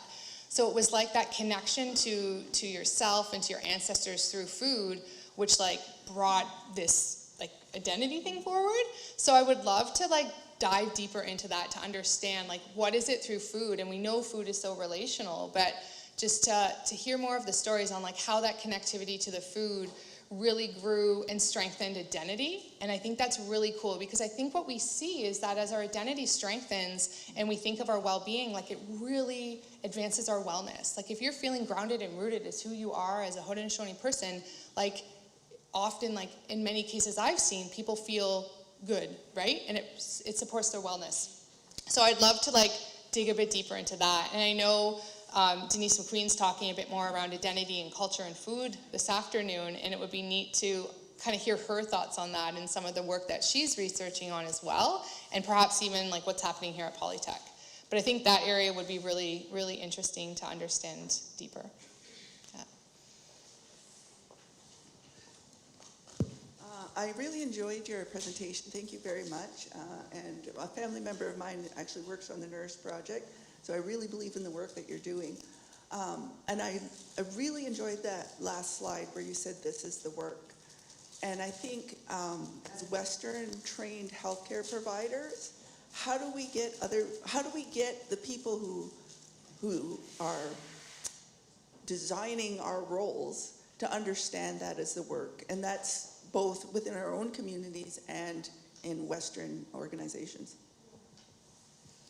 Yeah, Nyawa, for that. It's challenging, and I think it's that unlearning, that decolonizing, whatever term you use. And I think in education, like I think now, the work that's happening here at Polytech, the work that's happening at McMaster, like how do we shift our expectations? How do we think about that harmonization of our systems where we're not trying to override our traditional ways with a Western system? So I think those conversations just need to continue to happen, because I think there's all these pressures of like, well, we can't do that. We have to see so many patients, and these reports are due, and the financial constraints that exist here, and we have to prove to our funders that we're doing the work that we're supposed to do on their terms. And we're seeing those shifts. Like I'm seeing those shifts happen, from my experience here and my experience externally, but we have to continue advocating and pushing and advancing forward, because it's still, like as much as we say, yeah, in some cases it's changing, overarchingly, not enough. And I think we know what we need to do to be well. How do we continue pushing for that? And so I think it's hard work ahead of us. I think there's lots of people from this community that are championing that work, yourself included, and it's how do we support each other to do that? How do we continue rising each other up in a supportive way where it's collective? And I think there's strength in those numbers, I think, as we can come together and advocate and say, no, we can do it in different ways. And I think there's really great examples that we can showcase that show that that's happening and things are being done in different ways. But it's hard. It's a constant battle, and like many of us are trained in colonial ways. Like I'm super colonial. Like I didn't grow up in culture. I went to university. Like I have to remind myself, and fortunately have people in my life who remind me to stop thinking like that. Like stop being so colonial, stop being so Western. I was like, well, it's hard because that's kind of like how I've been raised. Even though I'm trying to change it, like it's like anything else, you have to continually be putting that effort into it to think and do differently. So yeah, it's hard, but there's hope. Yeah. Noah. Thanks, Kelly. I think that was a great question too, Amy. And I think that, it is starting with education too, right? It's like I see it in the future of our students and the future health leaders that we are creating, right? But it's also in the data, right? Because we know that it works, and the more we are able to demonstrate that, and it doesn't even have to be through research, right? It can be through the success of the way we are doing things in the community. And we know that when we do things that way, that's where we see the most success, right? And so I was just thinking about that when you were talking about one of the participants was talking about that spiritual aspect of the food, right? And something that I think is like forgotten a lot of the time, right? Is how important it is, but yet it's all around us, right? Because spiritually, we use that for a lot of spiritual purposes. We think back to our creation story, like it's all there, like the teachings are all there on the importance of things, even just like our food, right? And how that's so important to our bodies and our health and our wellness. But it's just being able to see it, like Kelly said, right? We get caught up in, these roles and these job descriptions and these very different ways of thinking and doing that kind of take us away from that important work. And so just continually reminding each other. And I think that we continue to grow that like-minded people in this community, right? And so that's something that's very promising, and why I think it's always such an amazing opportunity to bring them together, to bring you all together for these types of conversations. So thank you for that. I did talk Pat into sharing a little bit about her Healthy Roots experience over here. So I'm going to give the mic over to Pat because I know that she was very successful in her Healthy Roots, and I've seen her work very hard on a Healthy Roots diet, so I'll let her share a little bit. Thank you, Amber. Yeah, my name is Pat Hess, and I work for the traditional medicine program here at Six Nations. And I didn't realize it's been 10 years since Healthy Roots, but it has been a long while. And now I must have been 60 when I started, because now I'm 70. And that's kind of blows my mind. But my experience, I wasn't in any of the first two sessions. I was in the third one. And that one was mostly learning about preparing foods, getting together. So a lot of our programming was done at the greenhouse down on 4th Line near Big Six. We had classes there. So I'm trying to remember. But we did follow that guideline, you know, the pamphlet you had about the types of foods we could eat. And I did get tested by my doctor before I started the program and when I ended the program. So there was improvements, especially in my A1C. And my daily blood sugar levels were better. So I was a better functioning person.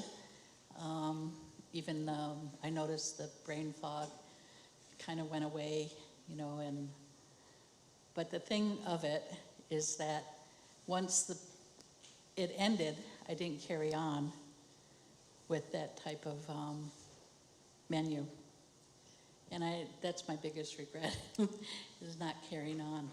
But we kind of all went our different ways, you know, the people that were in the group that I was in. And I felt like everybody did feel much better eating the Healthy Roots way. And I've recently had people asking me, do you think that's going to come back again? So then when I seen Kelly was on the program today, I thought, hey, maybe she's going to start another Healthy Roots. But I'm appreciative of you, your presentation, because I missed the part about the results, that test group. So that's really helping me to want to possibly go back and, you know, start incorporating more of our traditional foods. And also working in the traditional medicine program, we have a lot of ceremonies that we help people with. And through those ceremonies, there's traditional foods, some of them that we eat. And for me, being diabetic, sometimes that's not healthy for me to eat because it's high carbs and sugar. So I have to make a hard decision because, you know, that's looked at, how it's looked at by the rest of the people in the supportive group for this person. And if I don't eat the foods that's prepared, I feel like I'm, you know, not being respectful. So that's been a kind of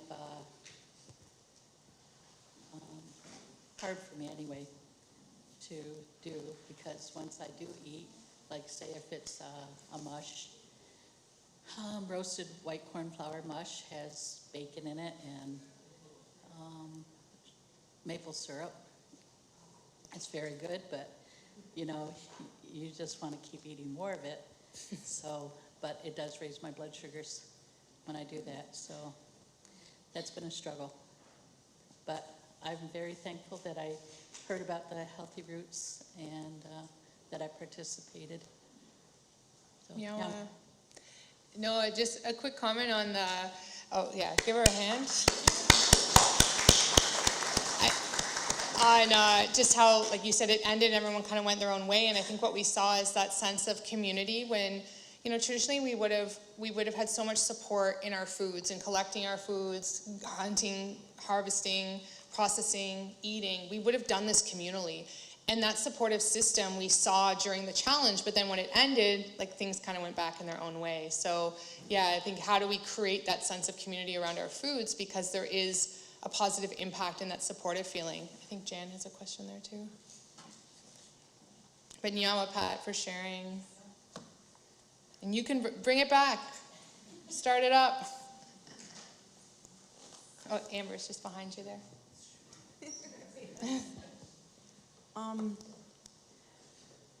It isn't really a question, it's a comment. I'm an old-time gardener. 80 years I've been gardening, living off the land.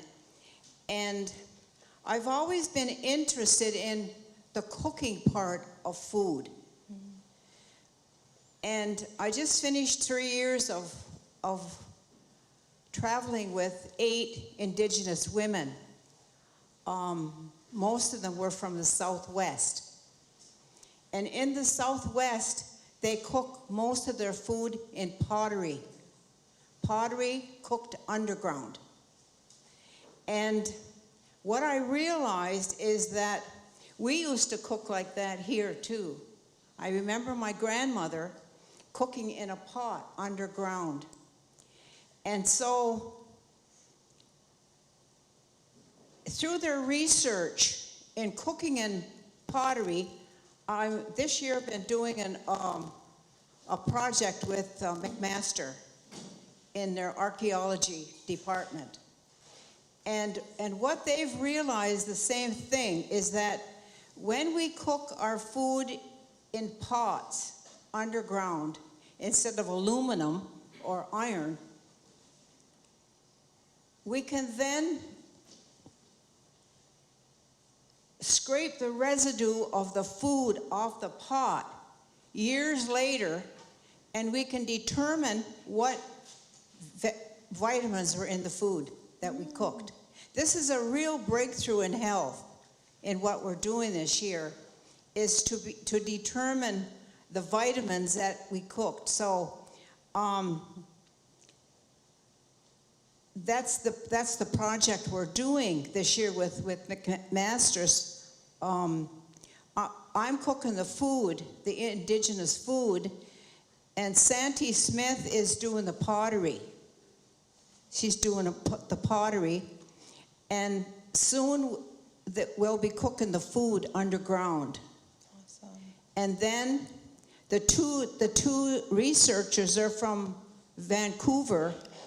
They'll determine what vitamins were in the food. Because as I was growing up on Six Nations 87 years ago, we never had the diseases that we have today. We never had these. We never had cancer. I don't ever recall cancer, or, you know, what we have, even what we're here for today. So I think that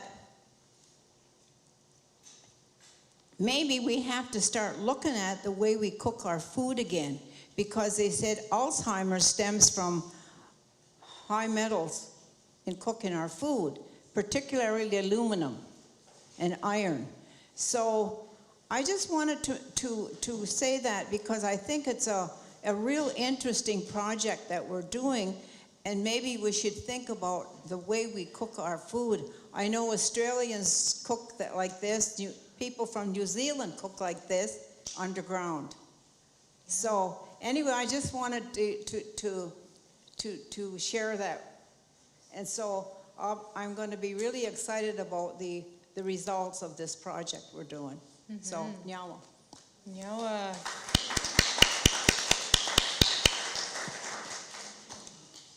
Okay, so I guess that's a good segue into our lunch. So I'm going to have our caterer, Jolene General, she's going to share a little bit about what she's prepared for us today. So I have 7 grain power bowls. You have the option of diced chicken, moose, ground deer, or crispy chicken. We have some yogurt and berries sweetened with maple syrup. The salad dressings, you know, they're not on the Healthy Roots program. But some people don't need them with the veggies. Okay, Nyawe Jolene. So we're going to be breaking now, so we'll thank Kelly again for her presentation. Thank you.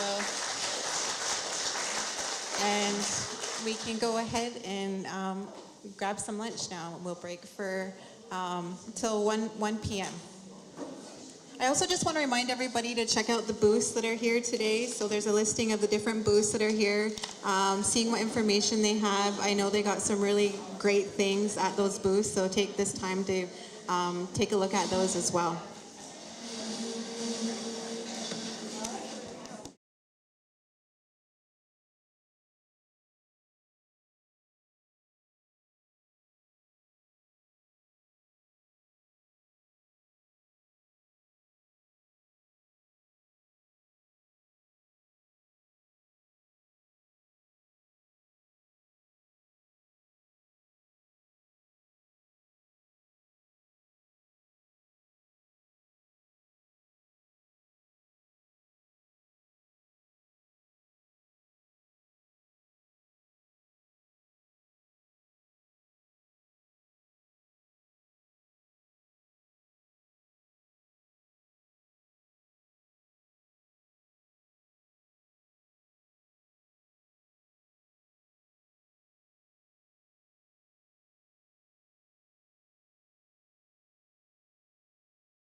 And I think we're going to get started now after we've had that great lunch. So I just want to give a round of applause and thank you to our cooks for the delicious, healthy foods. So this next talk is a panel we have here brought together, which I'm really excited about because it gives us an opportunity to hear about a personal experience with Jeet Bomberry and his journey through his wellness journey. So he's going to share a bit about that. So Jeet is, he's a Cayuga Turtle Clan, and he got into fitness because his parents' lives were an eye-opener with diabetes, high blood pressure, which caught up with them in their late 70s. He decided to shift his whole lifestyle to focusing on reversing his high blood pressure and diabetes. So by joining ProFit, he was able to improve his mindset and confidence. We also have with Jeet Dr. Ryan Wren, who is his physician. Dr. Wren is a Six Nations band member from the Tuscarora Nation. He earned his MD from the Schulich School of Medicine and Dentistry at Western University in 2016, where he was awarded the Dr.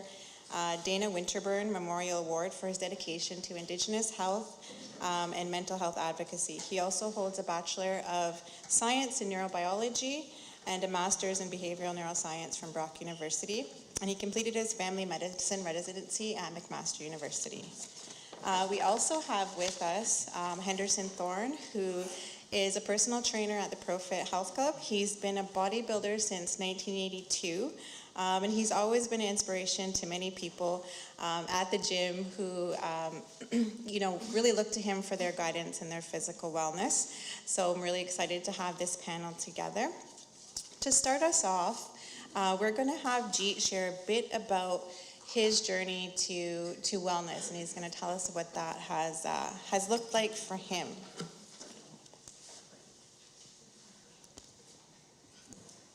Bear with me, I'm very nervous.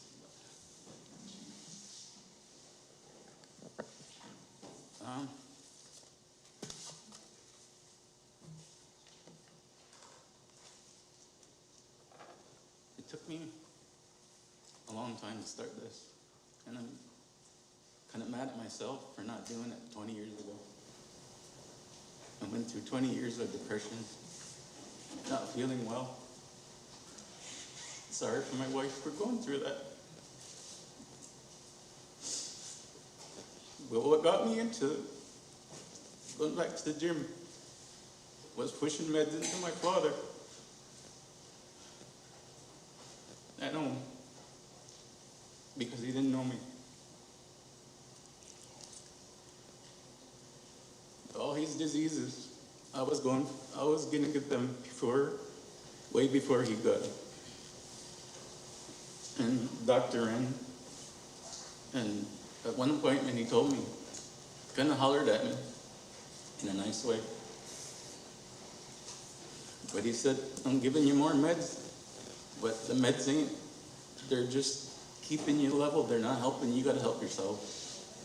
And I hear lots of people talk about doctors giving them meds. Well, you gotta help yourself to get rid of the meds. My meds are going down. That was a mess, I'll tell you. Walking up to my house, a little hill was too much. Going downstairs, I'd walk sideways. My knees hurt, they popped. I thought they were done.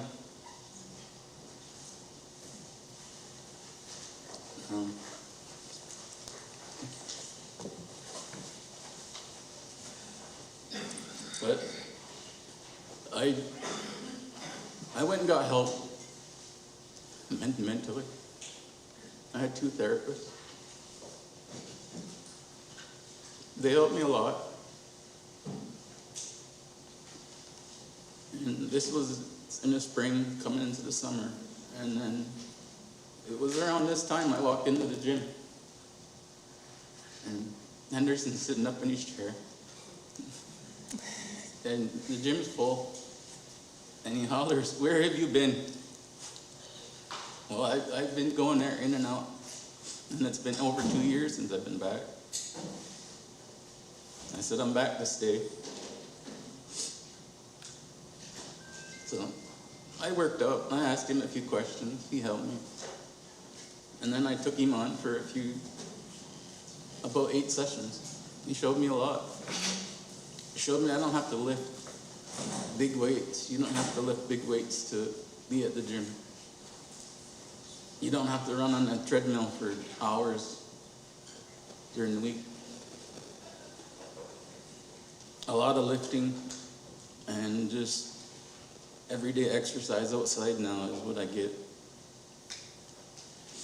And there is no end to my journey. It's just a change of a lifestyle now.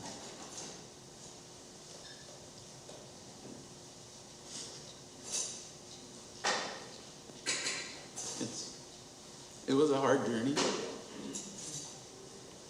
but once your mind's into it, your metabolism fires up.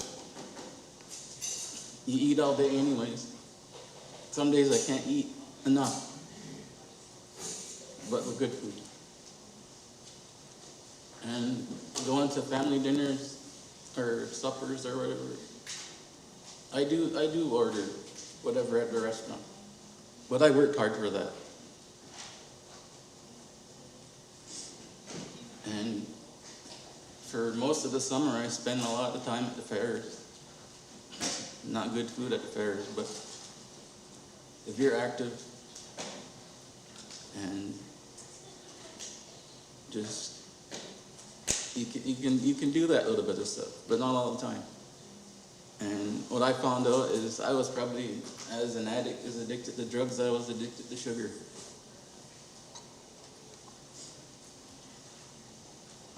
And I'd eat my regular meals, but didn't have the other meals in between. That was tarts and donuts, everything. I was just, and then it caught up to me. I didn't know, I didn't realize it. But at one point, I was a size 54 blue jean. I have 36 on now. I've lost about 135 pounds.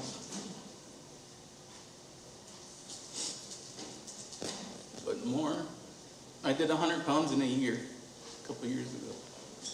But now it's more, my body's tightening up. He told me from the start how to do it. And everything that he told me is happening like right to the T. My skin is tightening. I'm not drastically losing the weight. I'm lifting, I'm adding more muscle. So that's why my weight loss is slowed down. I'm down to 135 pounds. And it's,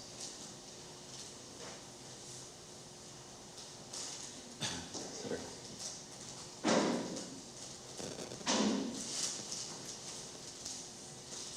And it's possible, and you can get off your medication.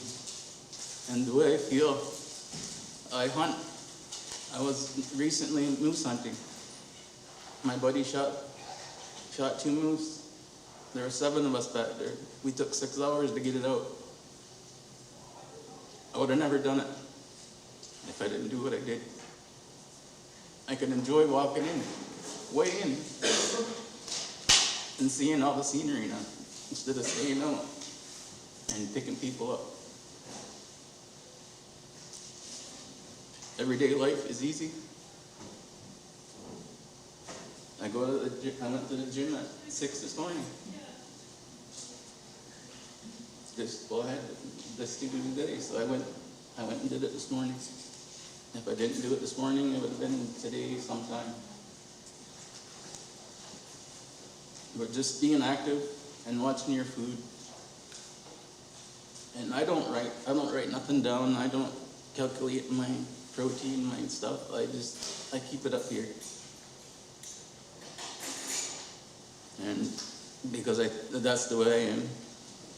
My wife knows I don't keep track of everything. But I go in and I don't have a set workout schedule. I go in and I have I do upper body 2 days a week and lower body 2 days a week, and I do 30 minutes cardio one day. But it's possible. It's possible to feel better. And I thank these two guys for helping me.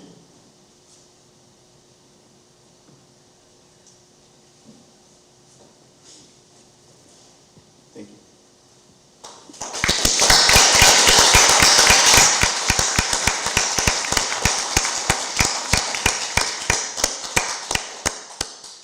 Thank you for sharing, Jeet.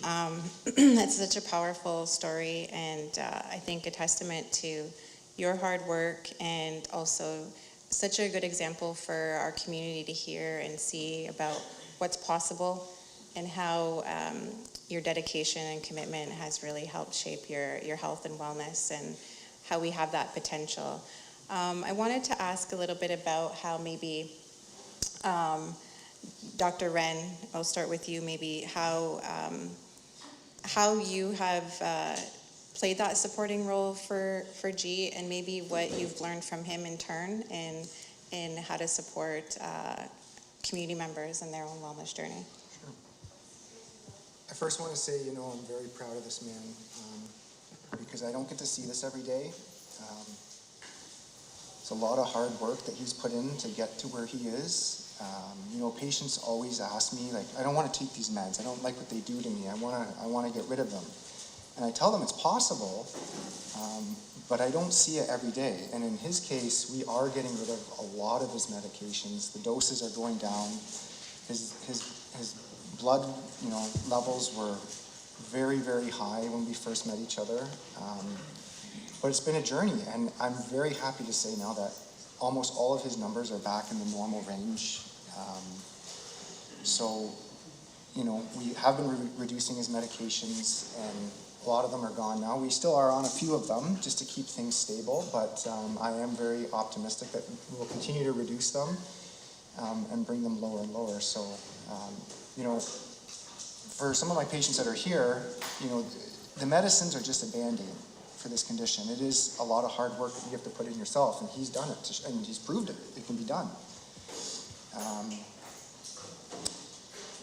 The best medication for diabetes management is diet, exercise, and weight loss, and we've been talking about that so far today, right? So, feeding yourself good food, working hard, exercising to burn those calories, and trying your best to lose as much body weight as you can. And, when we talk the A1C, the numbers for diabetes, that alone, diet, exercise, weight loss, is better than any medication that we have. At best, some of our medications may lower your A1C 1.5%, but in his case, he's lost, I think, you are down over 6%, you're down on your A1C. The medicine did not do that. It was his lifestyle change that did that. So, diabetes is a lot of education. It can be done. This can be defeated, but it is a lot of work. And he's put in the work, and he's the perfect example. So I'm super proud of him, and it can be done.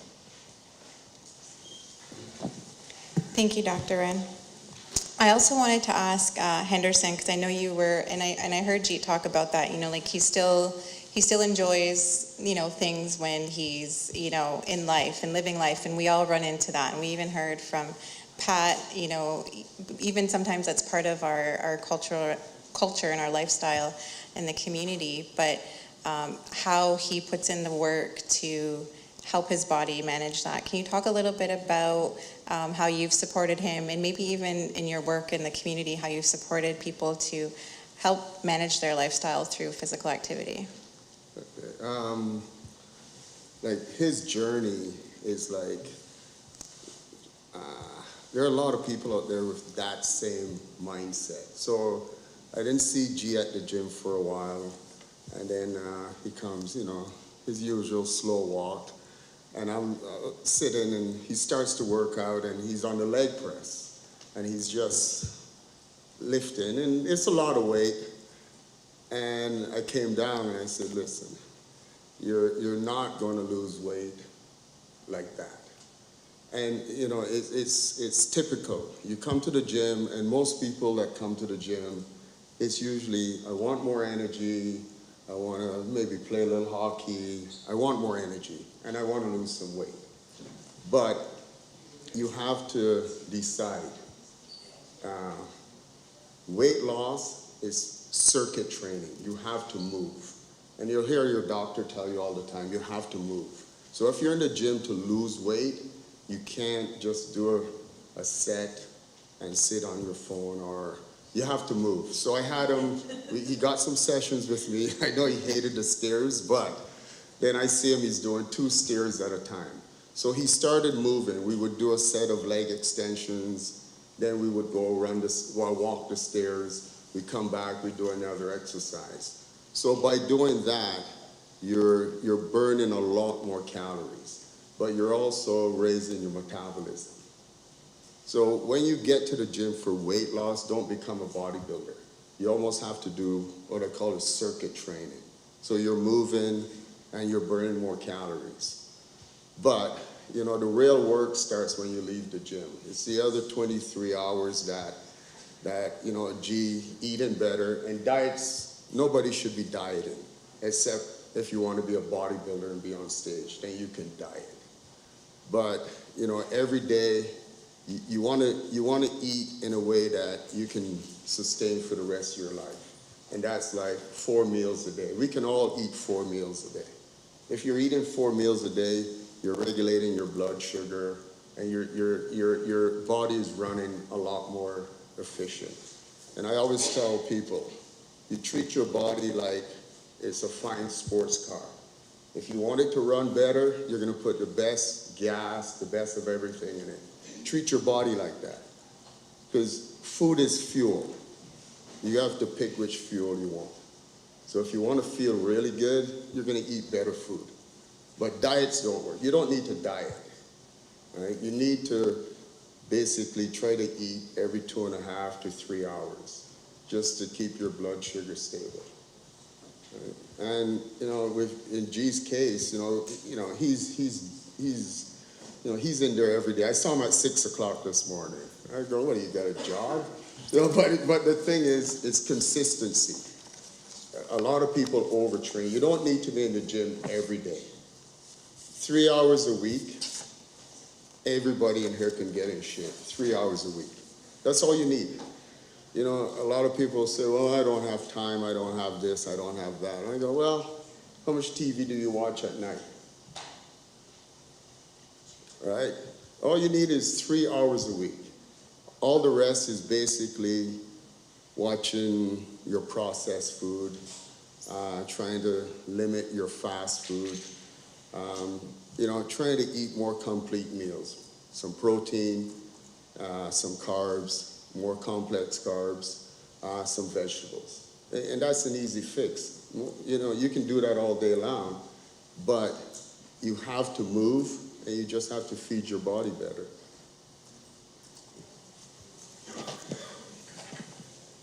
Good? Good. Thank you. I had another question for Jeet. I just wanted to ask you if there was something you wish you'd known earlier in your journey when you started this that you now realize has helped you.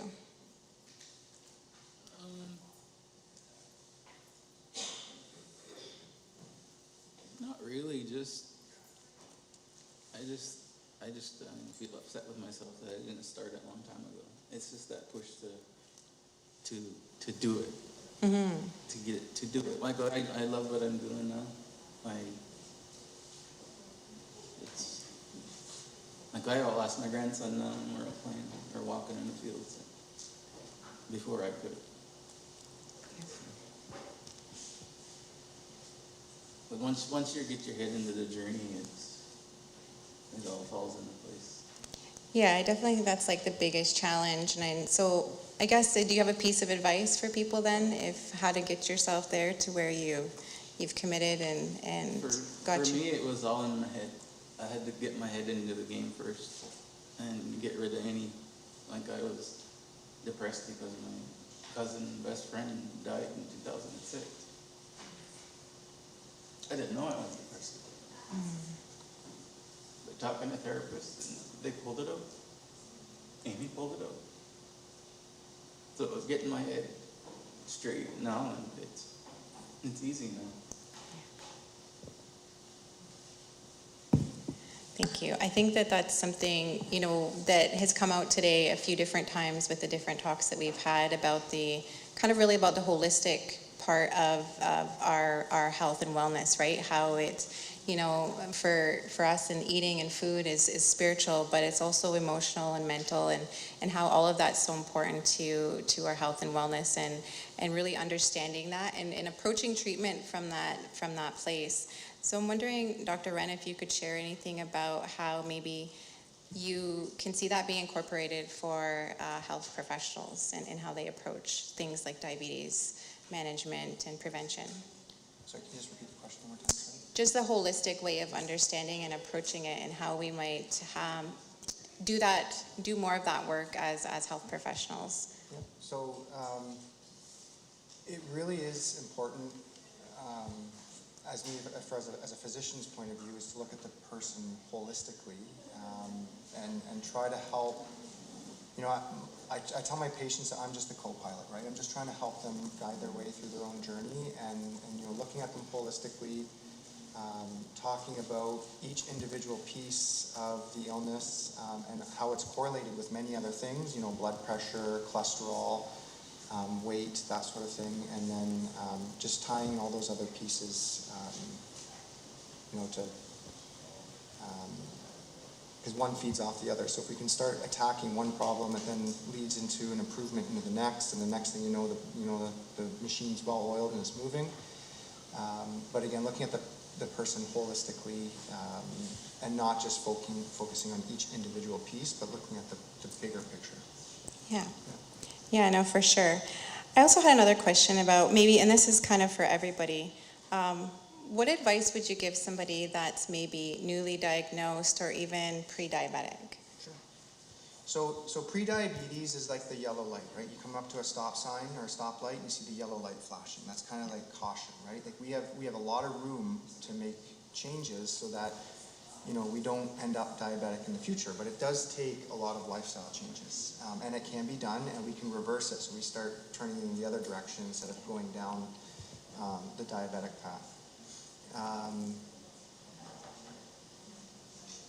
What was the second part of the question? Sorry. Maybe for someone who's newly diagnosed? Oh yeah, newly diagnosed. So the big part about the diagnosis is appreciating what the illness is, and understanding that this is reversible, right? Like there are things that we can do. This is not, you know, diabetes is manageable. It's not a terminal illness. It is associated with multiple medical issues.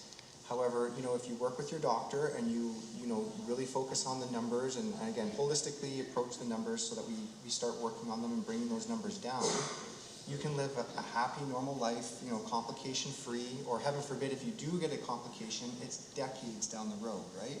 We don't want those, you know, terrible diabetic complications, you know, heart, stroke, kidneys when you're in your 40s and your 50s. If we can manage these numbers and we can bring your A1C down, heaven forbid we run into complications, it's when you're in your 70s or 80s, way down the road, right? But again, even then, it's preventable, right? As long as we keep those numbers, you know, under control. But it is a lifestyle. Like it is something that we have to work on every single day. Thank you. What about you, Jeet? Do you have any thoughts on what advice you would give someone who is maybe pre-diabetic or newly diagnosed? Get on it now, and it'd be easier to do it now than to do it when I was way high in my diabetes. But if you get at it when you're just pre-diabetic or newly diagnosed, it'll be easy to come off your meds or to even get off it. Yeah. Or prevent it. And prevent it, yeah. No, thank you. I had one more question before we move on, but what gives you hope or purpose as you continue managing your health and you continue on this journey? What? Gives you hope and purpose as you continue on managing your health in this journey? Just doing things I love to do. We're busy in the summer, all summer, traveling and hunting and fishing now, so to be able to do all that stuff, 'cause when I was bigger, it was limited. Right. to even go in a restaurant. And they take you to a table and to push you between two people, or you can't fit through it. Everyday lifestyle. Everyday lifestyle. Yeah. Henderson, before we break, do you have any further thoughts on, or advice for people that might be in that position as well?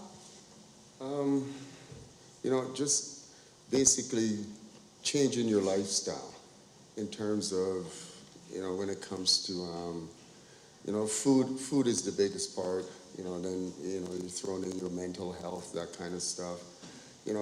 My thing to basically people in the gym is, just for, we'll deal with the females that are in the gym, whether you're pre-diabetic or it's weight loss or you just want to get fit.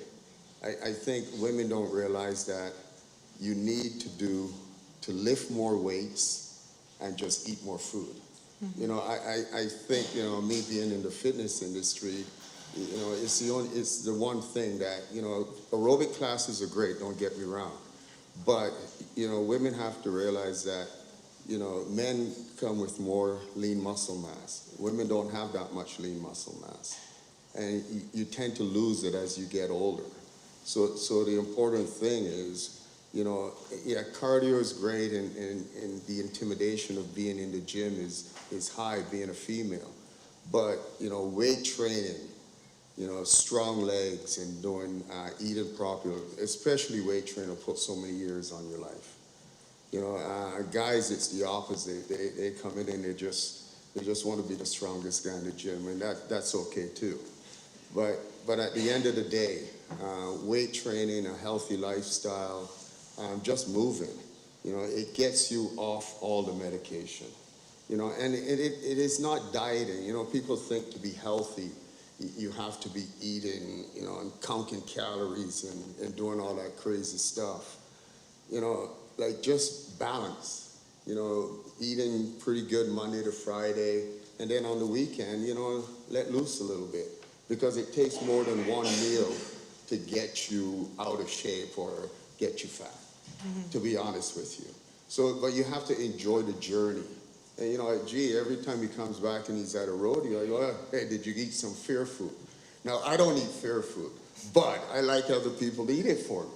Because, but the thing is, my point is, you don't have to be scared to get in shape.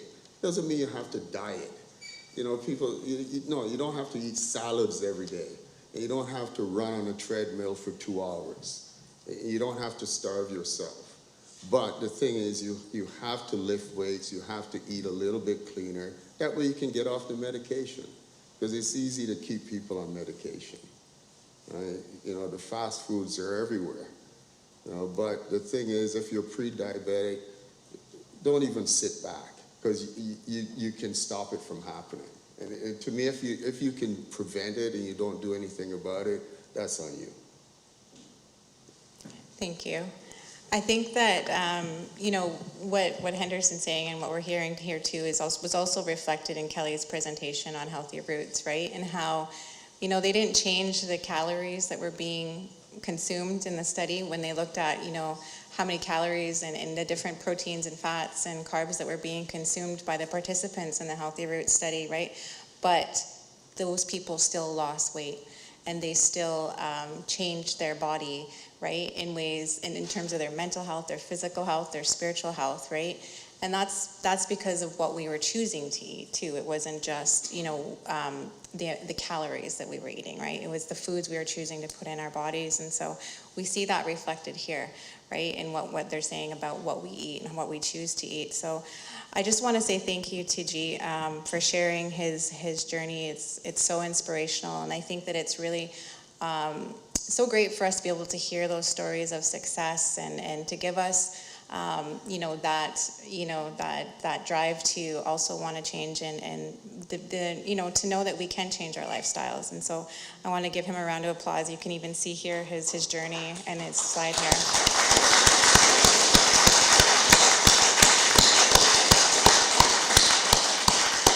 And I also want to thank Dr. Wren and Henderson Thorne for sharing with us today and being part of Jeet's journey, but also sharing with us here today.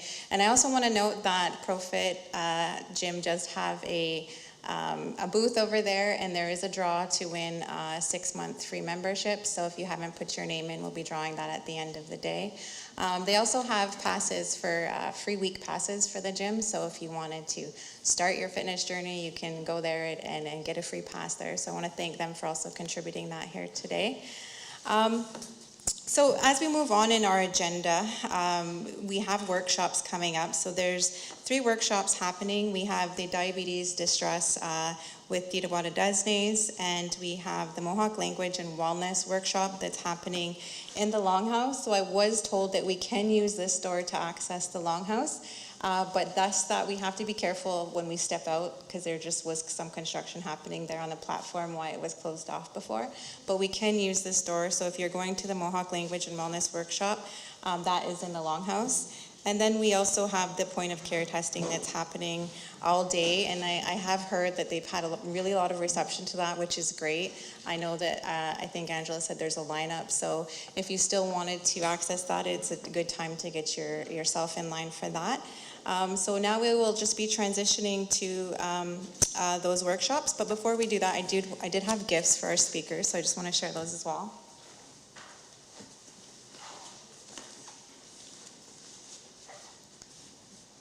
Thank you.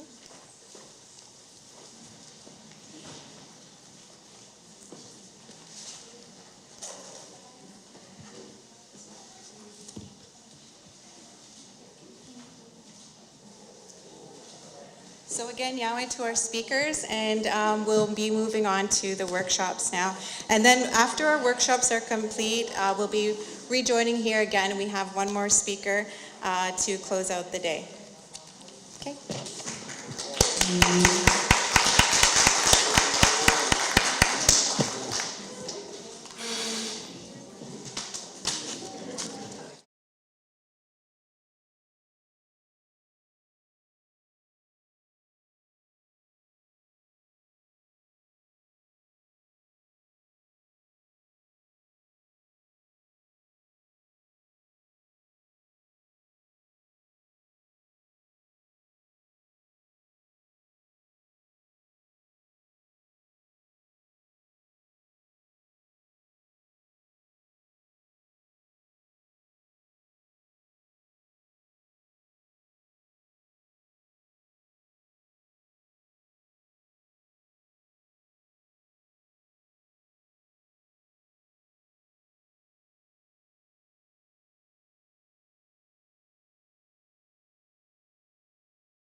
Okay, so I think we'll get started again. We had all of our workshops return. I know they're still having testing in Tuscarora Room, but if you want to sign up for that, you can see their booth over there.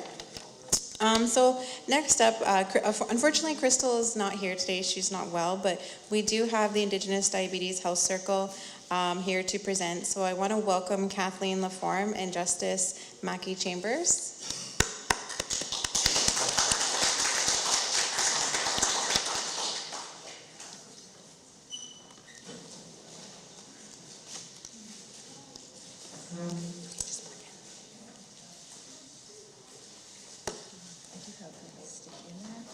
Whichever is easier.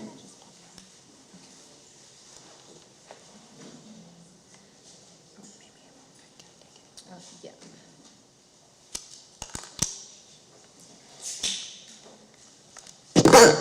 Sorry.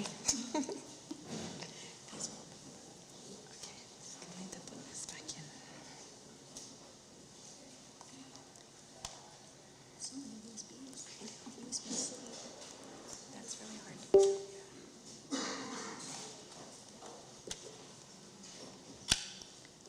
Hopefully we didn't muck it up.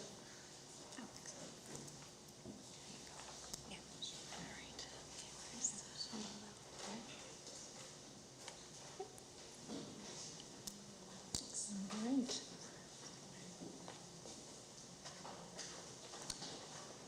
All right, so good afternoon, everyone. So I'm Kathleen Laforme. I'm with the Indigenous Diabetes Health Circle. I'm the Traditional Wellness Coordinator there. But previous to that, I've been with the organization for 25 years. Had different roles over the years. So the past 20 was Diabetes Wellness Coordinator. So I don't know if someone of you may know us as SODI. That was our original name. We're the Southern Ontario Aboriginal Diabetes Initiative.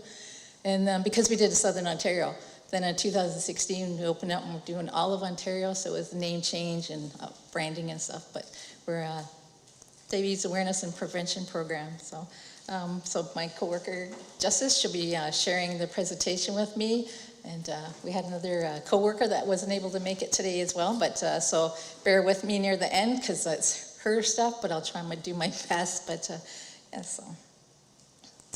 All right, so, so our purpose here is to, review what our vision and mission is, because I think it really tells what we are, who we are, and why we do what we do, and review our holistic programs and services. So we have a knowledge program and our client services program. We have operations too, but we're not in this presentation because this is mostly our diabetes awareness program. Right, so we have our eye health screening initiative. So I don't know if someone in the room, some of you have got to do this screening today with Justice. Or not, so but we have that. And then we have our lower limb preservation as Indigenous-led initiative that we'll be talking about today too. So our vision and mission is to strengthen Indigenous communities' capacity to reduce the impact of diabetes. And so how do we do this, right? So it's going to the community, trying to build those capacities and trying to incorporate both the Western model and the traditional as well. So all our programs and presentations, we try to incorporate both to work together and kind of work on holistically, right? So we build traditional teachings and best practices to develop provide programs and education and resources. So I'm building those relationships as well. So we partner with a lot of organizations and community out there. So one of the main thing is we don't go in and tell a community what to do or anything. We work with together. We listen to them and what their needs are and how to best utilize the resources in that and how we can work together and promote that awareness and education. So, and then through all of this, we recognize that and respect personal autonomy, right? So that means that, it's not our way every time, and like I said, it's shared. We have that reciprocal relationship with the communities we understand that, there's different teachings, there's different understandings in that a lot of different communities, and so we build that together to there. So, and we don't, trying to what earlier did what it does, and I see is reducing that stigma, right, as well, and trying to do our best that we can there. So, there are many nations with distinct teachings, and that's what I kind of talk about, so that we're learning from, as well as two-way learning. And so even though I've been in this organization for 25 years and learning, I'm still learning today, right? And so we have those different pieces and that respect, and trying to, we work holistically as well. We're not just like, some of the mainstream health organizations only look at the physical aspect in diabetes awareness or diagnosis, where we look at the holistic aspect. It's the mind, body, spirit, and motion, right? So those all work together. We look at everything together and not just that diabetes. So this is kind of less information about some of the complications in our Indigenous communities, and not complications, but some that we deal with, right? And so we're usually diagnosed in increasingly younger age. There's usually maybe prescribed insulin upon diagnosis. We don't have the same healthcare outcomes, and there's a lot of, it's complex issue. There's no one answer, we know why, right? So we kind of have the situations out there with, the health system and trying to navigate that, right? So experiencing those poor treatments is less likely for someone else to go back to the healthcare provider they were, or less likely to, want to try and heal something on their own rather than get help. And, some of those situations can be kind of scary, especially if you have a wound on your foot and you're trying to heal it yourself. It's not the best thing, but ask for help. But it's those stipulations and that, as well as with that stigma of trying to do this, right? And so we're faced with a greater number of diabetes risk factors. And also our moms are getting diagnosed with gestation at a lot earlier age as well. So this is kind of alarming as well. So, the numbers are rising, and just, look at that. And we do another presentation to kind of explain more and go into detail on this. So, there is no known cause of diabetes, and there's a lot of these theories. And Treena had kind of introduced that thrifty gene theory, which, it's not, it's not the best thing out there, but it's still listened to a lot of family physicians and stuff. So we have to try and reverse that and trying to make that awareness that, we didn't have, diabetes wasn't really known in our communities until late 40s, right? So then we started hearing more. And if you look at our history, we're, from there, so, diabetes in our Indigenous community is relatively new if you look at the history, right?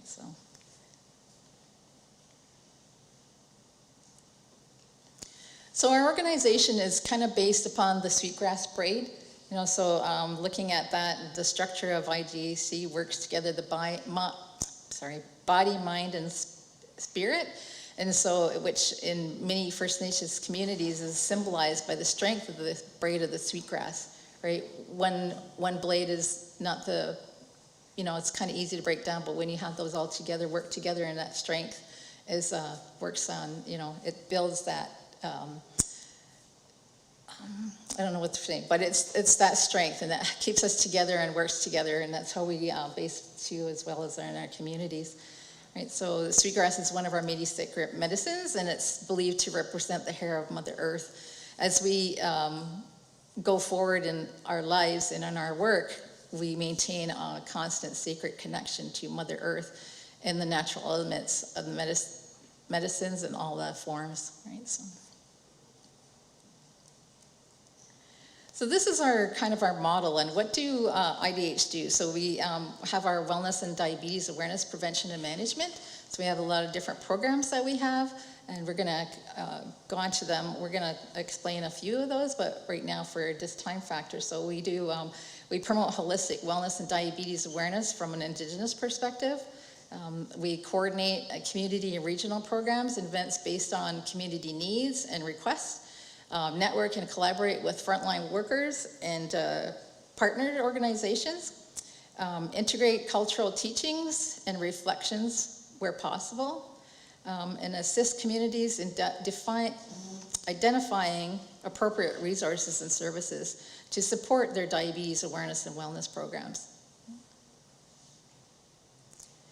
So this is kind of our tree of wellness, so you can see that. So different things that we have. So we do presentations, workshops, and webinars. So if you go to our website, we have something on the go. Almost every day there's information posted, but we have a lot of access to our virtual programming. Crystal, who couldn't be here today, she offers an exercise program. So whether that's a chair exercise or for those that are more mobile and a little bit deeper level on things. So that's usually 3 days a week. So, and it's free to join. It's on your, it's virtual. So. And then different webinars, so different themes throughout the year. So every month there's a different theme on a webinar. And then we come out to communities and do a lot of different presentations and based on community needs and wants, requests, right? So we're a community-based program.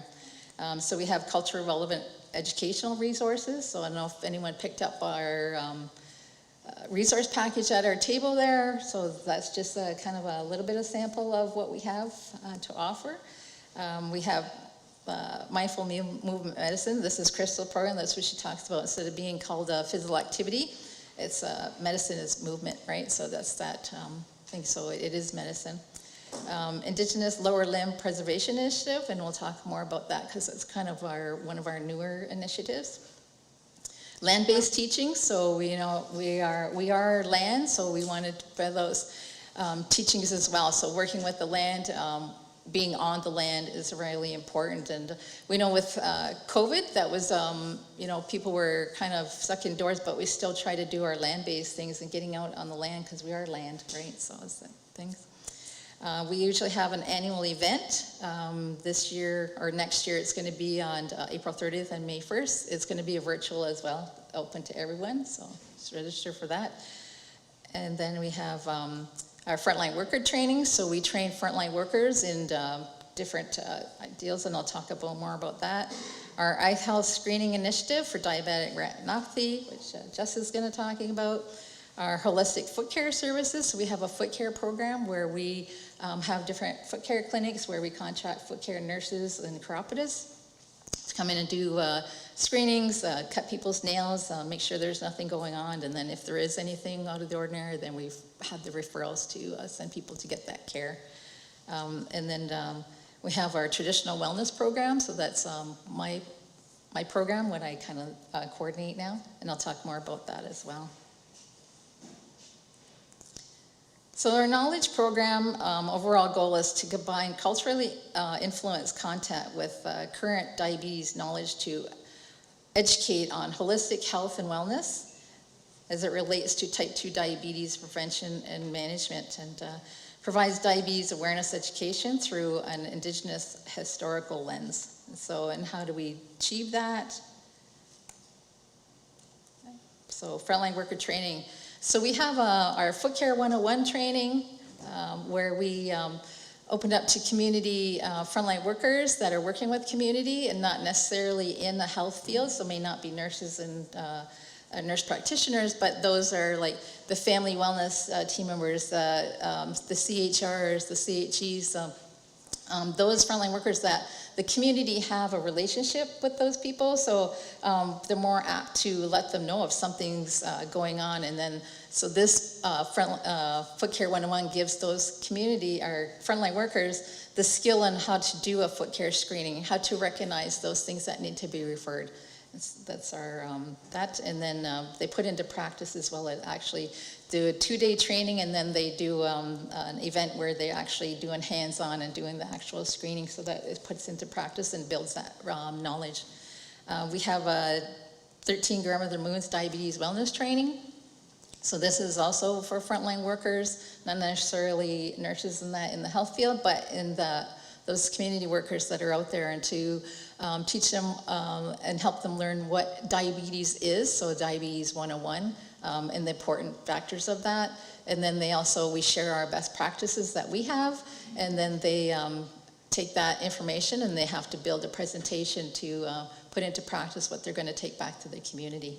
And then we also have our 13, our gestational diabetes awareness training as well. As mentioned, that gestational is rising in our young moms, so how do we get those frontline workers out there? So, the prenatal workers, the healthy baby workers, so help them to learn what it is and how it affects our clients' health, so that we can build that awareness and help them along as well. So it supports frontline workers and plan to prepare and present. So it's, it's learning. So traditionally we are like observational learners, right? So by seeing and doing rather than handing a book. I mean, we've all adapted to learning how to read and do that book, but sometimes that learning is, more stress and more taken in when we have that hands-on learning experience. And then we inspire frontline workers to empower their participants in a safe learning environment that helps to nurture the self-awareness needed to change growth and positive health and outcomes. So yeah, so also finding that comfort level, and they may be a little bit hesitant to do presentations or programming, or just don't really know, not really know, but aren't aware of different presentations that you can build upon and do and take into the community. So we did that, and we want to always have that support system as well. So we're always there to help those frontline workers in whatever they're doing, and giving them ideas, so sometimes they're like, kind of get stuck in the programming, so they're, they have in their portfolio that they're supposed to do this, this, and this, but then it's like they've kind of redoing them over and over again, so we try to help find new ideas. And we also talk about gentle approaches to diabetes. So it's, when you put out a flyer there and we're going to do a diabetes workshop, the kind of response is a little hesitant. Whereas if we're going to do a planting workshop, and then you get people more interested, you get more people come, and then we kind of work in that gentle approach to diabetes and diabetes teachings into that. So we also holistic, healthy learning community presentations and wellness resource development.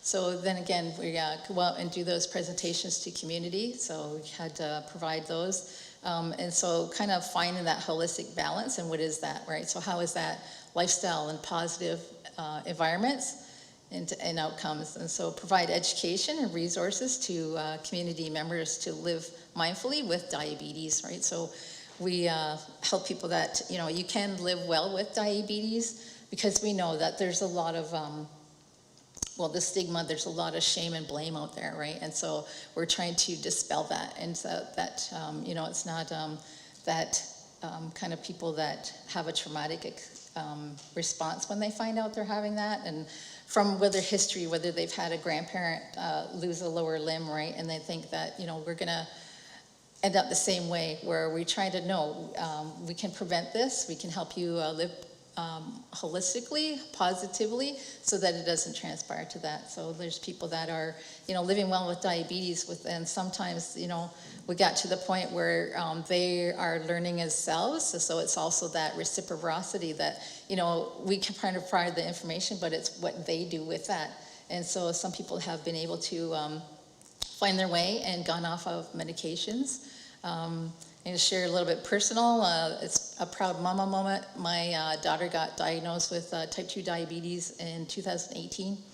And so I've had a lot of family members living with type 2 diabetes who have passed away from complications, have amputations, have blindness and kidney disease. And she's like, okay, you got this diagnosis? She's like, not me, I'm not going there. And so she wanted her journey to find out what would best work for her.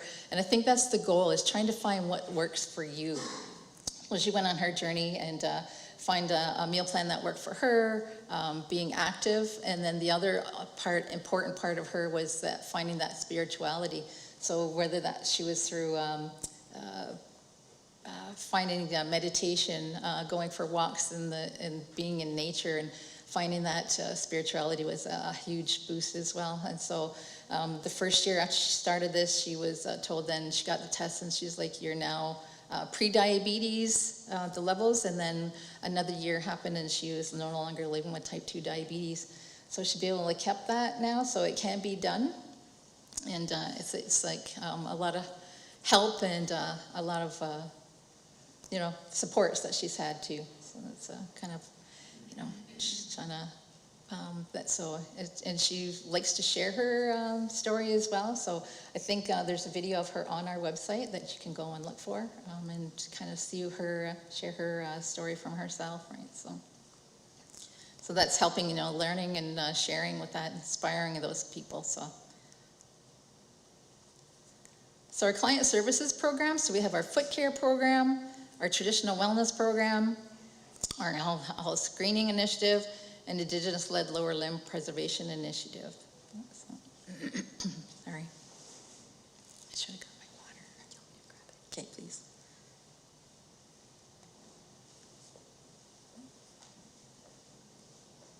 So kind of our foot care program. So it's to provide a holistic foot care services and education to Indigenous people that are affected by or at risk of diabetes and its complications. And so we have 4 components there. So we do have a foot care subsidy program. So this is where people that aren't living near places where they have foot care services can go to a foot care provider. So for example, one of the chiropodists in Hamilton, we provide that they can get the care, and then we will pay that chiropodist for their care. So especially if they don't have any benefits or anything that, because we know NHB doesn't cover foot care out there, right? So that's the thing. So we kind of have that. We also have ongoing foot care clinics. So we partner with a lot of different organizations throughout Ontario to provide foot care clinics for every 6 to 8 weeks for clients. So they come in, like I said, we hire those foot care nurses and chiropodists to come in and do the screening, cut nails, and make sure that there's nothing transpiring or have a wound or anything that's starting to happen. And then if there is, then they get the proper, not proper, but they get a referral to better care and more care. So we try to have these foot care clinics in like friendship centers, other organizations, so it's not a clinical setting, so it's a little bit more comfort. You get more comfort coming in, it's a friendly environment, and so that people are more likely to want to visit and come back. I'm biased, but we have a foot care clinic at our head office in Thorold, and everyone loves still coming, get a nice smile and a lot of thank yous for providing that care, and it's really reciprocal too as well, because then we're appreciative of them for coming to our services and that appreciation that we feel out there. So, and then we have our holistic foot care events, and so this is usually once or twice a year we have a big event, and so we'll have our different services, we'll set up our displays, we'll have our different programs to do the different screenings there, and usually a big foot care clinic where we also not just do with the foot care nurse, but we also bring in the traditional aspect of reflexology. Does anyone know what reflexology is? Right, so that's that. We call that the traditional aspect, and those are the events because it's an important part of our care as well. And and then we also have our self-care prevention resources. So if anyone visited our booth there, we have a foot care kit, and so those provide resources so that people can take that home with them and they can continue their care themselves, right? So nothing invasive, we're not giving them any blades to cut or anything, but we still, kind of reassure people that with foot care, you have to be careful when you are trimming your nails because you don't want to cut yourself because, as we know, infection can set in so fast, and we don't want that happening, right? So we'll provide that information as well. We have a cedar-based foot care cream, so that's a traditional part of medicine in that foot care cream, which is we need to keep our feet hydrated, right? So, and then so that's kind of our 4 components, and so this is kind of a sample of those kits, right? So it's that it gives them empower and takes that ownership, right? So we've come to the society has come so that due to what have you, we rely on someone else for our health care. And so we need to take that back. We need to take ownership and kind of take that on and do the self-care that we need. Find your voice to get those services that you need. And if it's not right for you, then have the choice to be able to find what's right for you. And so this is it's important. We also have, we give socks too as well, because we know that, anything that is going to make a blister, then you got the barely increased risk of developing something not so nice, right? So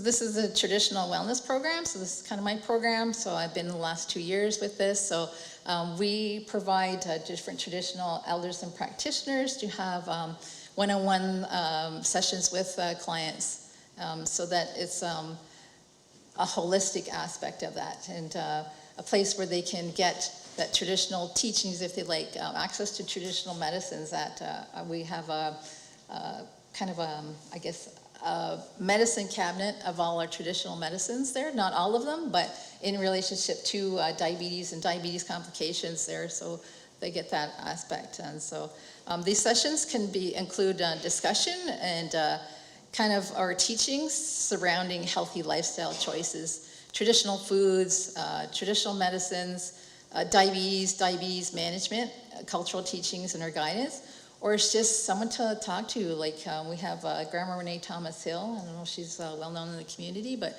even just having a tea with Duda, it kind of really do that, and it's kind of that stress reduction, right? So people aren't aware, but so you can contact me to book a session, and they're usually every Wednesday. So we have 3 of healers on our roster right now. So every Wednesday you can call and get an appointment and one-on-one session. So they last anywhere from 45 minutes to 50 minutes session. So but that's where it counts. So and this to enhance our health care and complements a circle of care. And so there's some frontline workers that are hesitant to get an appointment. It's like, well, I don't want to take time off work. I said, well, do you have, are you able to get time off for a dental appointment or a doctor's appointment? And they're like, well, yeah. I said, well, that's just as important, right? So that's kind of relating the two the same together, so that they're not hesitant to take and access the services, right? And so this is not to replace the advice of your healthcare provider, but just to enhance that. So, all right, so this is our eye health screening initiative, and hand over to Justice. All right. Hello, everyone. My name is Justice. I am an eye health worker at IDHC. Our newest eye health worker is Lena, and she is sitting over there at the IDHC table. So before I get into our eye health screening initiative, I want to go over diabetic retinopathy really quickly, because what we're screening for is diabetic retinopathy, but sometimes it's not very well known. Even if you have diabetes, not everyone has heard of diabetic retinopathy. So diabetic retinopathy is a complication in the eyes due to diabetes and due to high blood sugar levels. So it doesn't matter what kind of diabetes you have, whether it's gestational, type 1, type 2, if you have elevated blood sugar levels, you are at risk of developing this condition. So basically what happens is when you have high blood sugar levels, that means that there's literally too much sugar in the blood, and those sugar molecules that are in your blood are actually very sharp and very large. If that is in your blood for a prolonged amount of time, it can cause damage, especially behind the eyes in those blood vessels, because they're so small and dainty. So they can cause bleeds and leakages and blockages, and it is the lead cause of blindness in Canada for people who are under 75. So it's a pretty daunting stat, but the nice thing is that around 95% of vision loss can be prevented with routine screening. So that's what we're trying to do today, is we're trying to make sure that people get screened at least on an annual basis for diabetic retinopathy. So in around 2020, the eye health screening initiative was developed through a partnership between Vision Loss Rehabilitation Canada and the Indigenous Diabetes Health Circle to work together to improve access to eye care and to reduce the preventable vision loss. So we made a targeted, culturally relevant program that empowers Indigenous communities with the tools and resources needed for early prevention, better management, and improved health outcomes. So we were doing screens earlier today in the basement, but beyond going to, in-person events like conferences and healthcare or health fairs, we also provide training to staff. So Lena and I go into communities, we do in-person screening events, but if there's like a Indigenous organization or Indigenous health center that is interested in having these tools to screen for diabetic retinopathy in their community, we can go in and we can do a training session with them, and we can provide the tools to do the screen as well.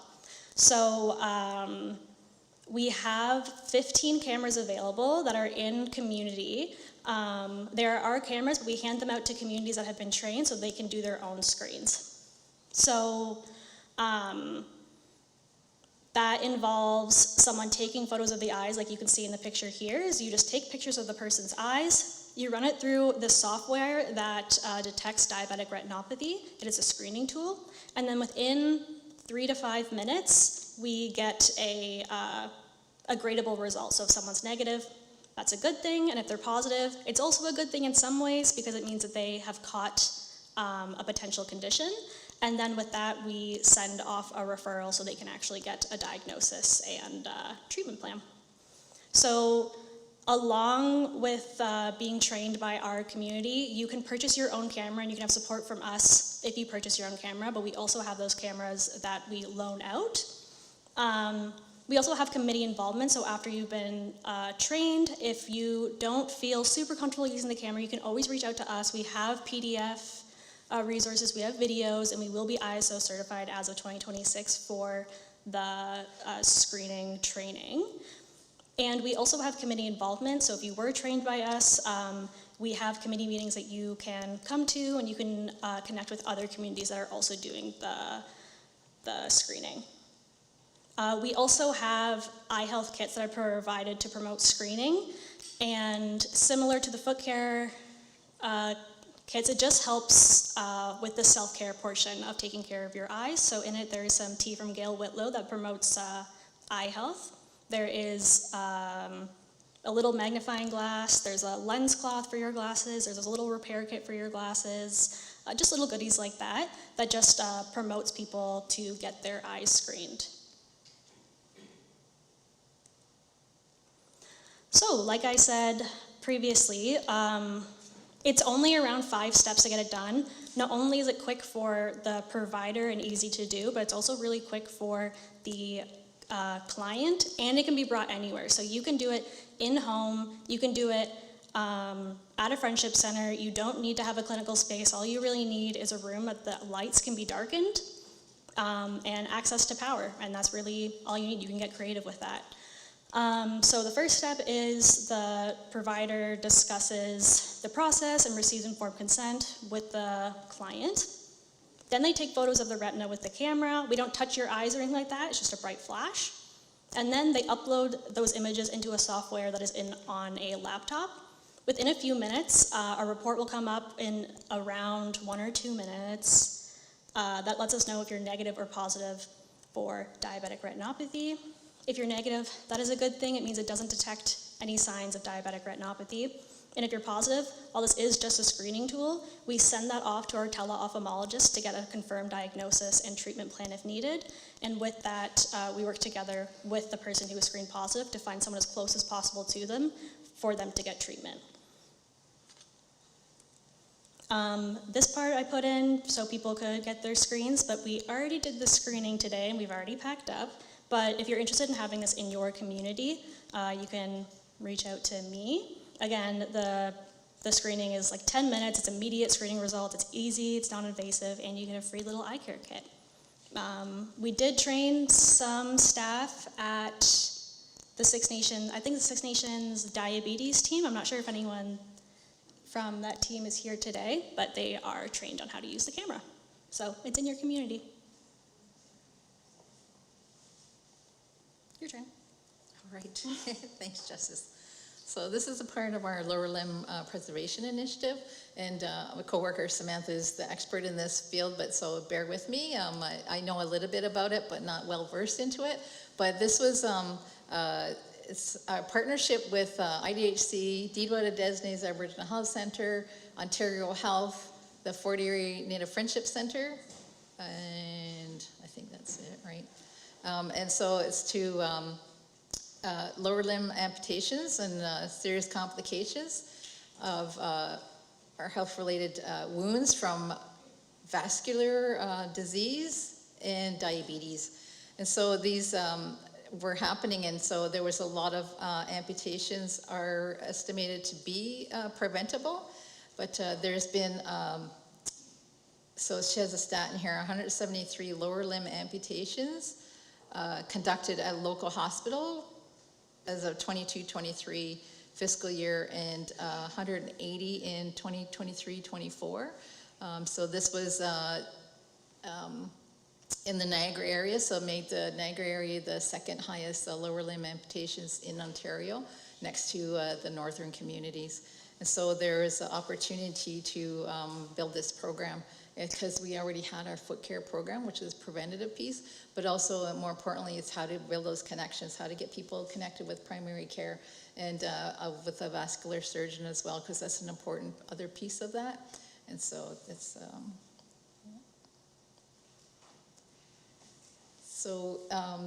it's also to link the community with these health services, right? So that's important. A lot of people don't know what's available out there or aren't aware of what's available out there. And so trying to build those connections, right? So building those programs and services to assist the communities, right? So we want to reduce the avoidable non-traumatic major lower limb amputations in the Niagara region.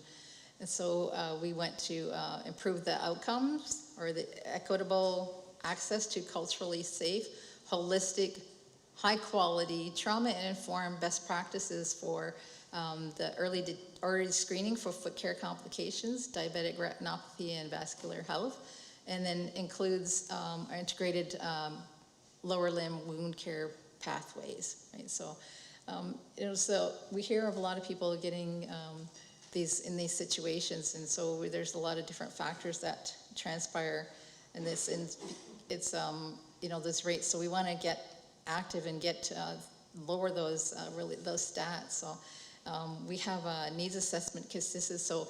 We did sharing circuits. We went to the community to talk to them and find out what was going on. So anyone that had incidents with wound care or foot care doctors and stuff, we wanted to hear from them. And then also finding them how was the best way to go about this, right? So, so we had those needs assessments, and so we had sharing circles, and we had one-on-one interviews where they could also kind of confide and share their experiences, whether they were very traumatic or not, or whether they were good, right? So we wanted to know from both what was working and what's not working so well. And so, we went up to, so service went to community members, went to general healthcare workers, and then it went to foot care specific healthcare workers. So with that, came back, and it was important for them to share their experiences in a safe space where they could discuss the challenges navigating the healthcare system, and also provided us with further insight into the barriers out there and from the experience when to access timely follow-ups and treatments. So a pathway starts with our community members, whether they enter the pathway by visiting us or one of our partners.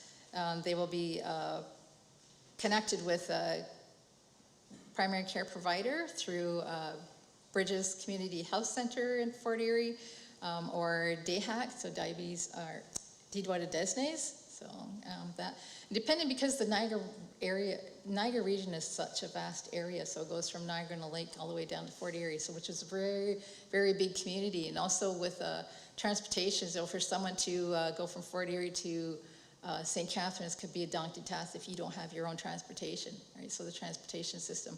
So finding that and finding those connections and how to get those services out to them, find them where they could best possibly be, and finding those screening programs.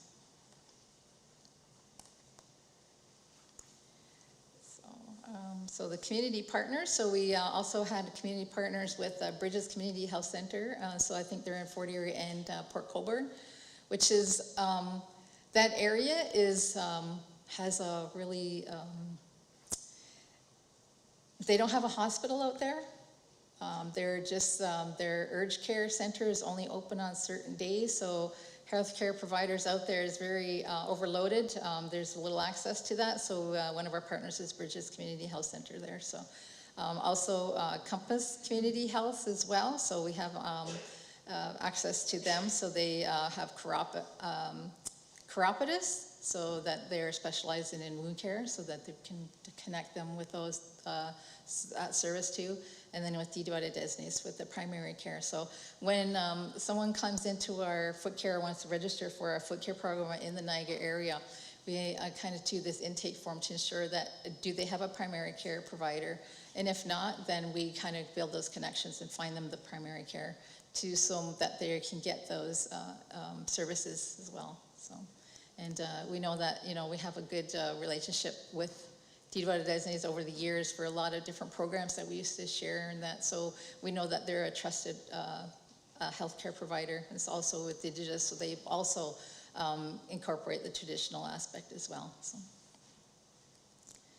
So from the community consultations, we built this pathway for diabetes foot health, and these infographics, I think, say a lot, right? So they tell the story and show the story in very little words, right? So kind of so we're doing the reach out, we do the assessments, we do care to risk levels, and then continue management things. So when they come and access our services, also our traditional wellness program is incorporated into this as well. So they can get those traditional medicines and traditional healers, and because it can be overwhelming, and where does someone go with that, right? So. And then risk level criteria. So, we have the moderate, high, and, urgent, right? So it's so we have the build, we have that pathway built. This was also, it was from the community as well. So they helped and had a lot of say in this program. And so it's, hopefully, it was only a 2-year program funded at the beginning, but we just got okay to expand this service. It's very much needed, and I think the healthcare is realizing that preventative care is a lot more beneficial than our tertiary care when we're going into reactive care, right? So that response, so that's their Indigenous-led, and I think, and we are the only Indigenous-led lower limb preservation program in Ontario for now, but this model can be adapted and taken onto other communities so that they're building those partnerships. I'm not sure of all the LLP programs out there, but there is quite a few, but that's missing that piece of the Indigenous-led, right? So because we know that our people are, in high need, right? So I just wanted to kind of touch on some of our other, so been in this for a long while and seen a lot of changes over the years, and still the rates are not going down, right? So diabetes rates are not going down. So what needs to be done? We will have those alarm bells out there, right? So I think, trying to find those services.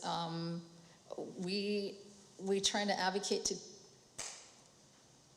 change the healthcare system as best we can. I know that's not going to happen overnight, but there is work being done in different hospitals and primary care aspects of that, and trying to advocate to reduce the stigma, because we're tired of being told what to do, being shamed, being blamed, right? So as I said, we don't know what causes diabetes, so a doctor can't say, stop eating sugar. Stop eating this and being, I said, we don't want to be told what to do anymore when be showed, so that's what the best that we try to do is trying to show the people lead with honor, so that, lead by example, right? And so that's our kind of our model, and hopefully we are making a change, and we do different presentations too. We got opportunity to present to fourth-year healthcare students at Brock University, and kind of those teachings. So we have a presentation called Culturally Relevant Approaches to Diabetes Awareness and Prevention. And so we kind of really go over, social determinants of health. People really they know what the social determinants of health, but why is it, why are they here? What happens? And so trying to build that awareness is that, and then these are our future healthcare providers, and kind of sharing that information for them. That they're going to be working with our people, really advocate to be allies, right, and learn as much as they can. And we're not saying to learn all our cultures and our ways, but to try and build that understanding and build that relationship and that reciprocity, right? So with that, I just want to say, Nyawe, Jumigwich, and thank you.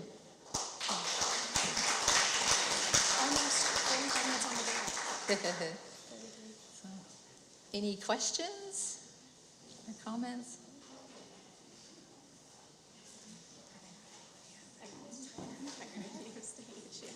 Thank you, guys. Oh,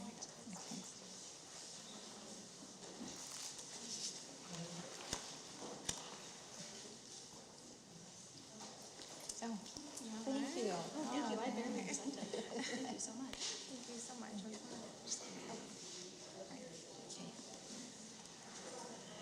Yeah, my ladies, I just want to thank you again for all the information you shared. As you can see, they have stuff right from prevention to intervention and treatment. So I think that I kind of covered the scope of what our discussions were today. So it was really nice to wrap that all up and see how many amazing services they do have. So I know we're coming to an end, and it's been a long day of learning, and I think it's been, I've heard so much positive feedback, so much engagement with the testing. But before we end the day, we do have the draw to do with Profit Health Club. So we're drawing it? Okay. Did anybody not get their ballot in for this yet? It's too late. I'm just kidding. You could run real fast if you wanted. Okay. Okay. Oh, Revdeep Kerr. Yeah. So she's actually one of our PSW students. So congratulations. I think you can see the booth over there in the corner to get your prize. And so she won a 6-month membership to Profit Health Club. But also, if you haven't had a chance, I know they're giving away 1-week passes over there as well. So maybe hit them up before they do head out. So before we close, I do also just want to say nyame to all our presenters, our speakers, our booths, for coming and sharing with us today. We couldn't have done it without you. I also want to say nyame to the Sick Kids Foundation for sponsoring this event. It was the first of the kind that we've hosted here at SNP on diabetes, but we've seen a lot of need in our community, but also for our student population, right? And I think we've seen that reflected today when a lot of students and staff and everybody was getting the testing done. So that's great. And so hopefully this will become an annual event for us. So before we end the day, I do want to close. We did open with Elin Henhock in a good way. So I have Michael here to do our closing for us. And so I'm going to ask him to come up.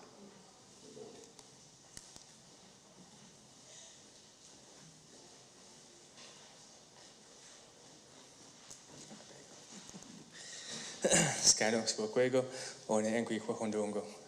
Nenda again cooked and Gis with the Hon CEOs, Ikai Quantico Sawado. Nay, and Chit Weber Canto, some Guandiso, some Guawick and Nohanyok. Nay, Owen Sut, Scano, the Winotonio. Nay, Nay, in the way Hiki Casca and Jitawaya and Guatniguha. Scott, Digit with Nohonyo, Nay to get in the Jotong and Guatniguha. Now, Nay, ain't you do what true we said on Wednesday date, Nay, Gan to no hot, they don't honqua. Neguato, Saturday, Nadine in the way, Guego, Genty to no honyo, Natogan, in the Joton, Conguatneguha. Down ain't you do what truly, Honda Hondonio, touch snake, guess, Seth, the Hawaiian hate, Nadine in the way, Hake, Scott, Genty no honyo, Natogan, in the Joton, Conguatneguha. Down ain't you do what truly, Sabuko one, Scanadio. Nato Santo, Nescano, Adueno, Tonio, Nadi, Ne, and Way Hick, the Siduano Honio, Sabugoanes, Canadayo, Nato Gan, in the Joton, Conguatneguha. Dane, ain't you do what Trovi, Gainum Gadagi, had a Hiap Kiono, Nade young Canado, Scano, Dueno Tonio, Nadi, Ne, in the Way Hick, Scott, Dejitino Honio, Nato Gan, in the Joton, Conguatneguha. Dane, ain't you do what Trovi, how Hage, Kahade, and now great square and diso, Ne Santo Santo, Ne Scano, Adueno Tonio. Nadine in the way Hick, Ishaska, te se dono honyo ne to gen e no jo thong kong kwa ne gu ho da ne ji indi dwe phone ge ge nung ge da ge ha de kyo no ne ti on kya na do scan no do no to nyo ne sang ho se do ayo san ho tong kwa to sko de nyo da ne to mo se got kwe ni I ge se ga ge ta ka no honyo da ne to Yahweh, Michael's one of our language learners here at SNP, so we're thankful for him for always willing to step in and help us out with these, Yahweh. So thank you everyone for the wonderful day, and we do have some extra beverages and stuff left over if anybody needs some for the drive home. You're welcome to grab those on your way, and have safe travels home, Yahweh.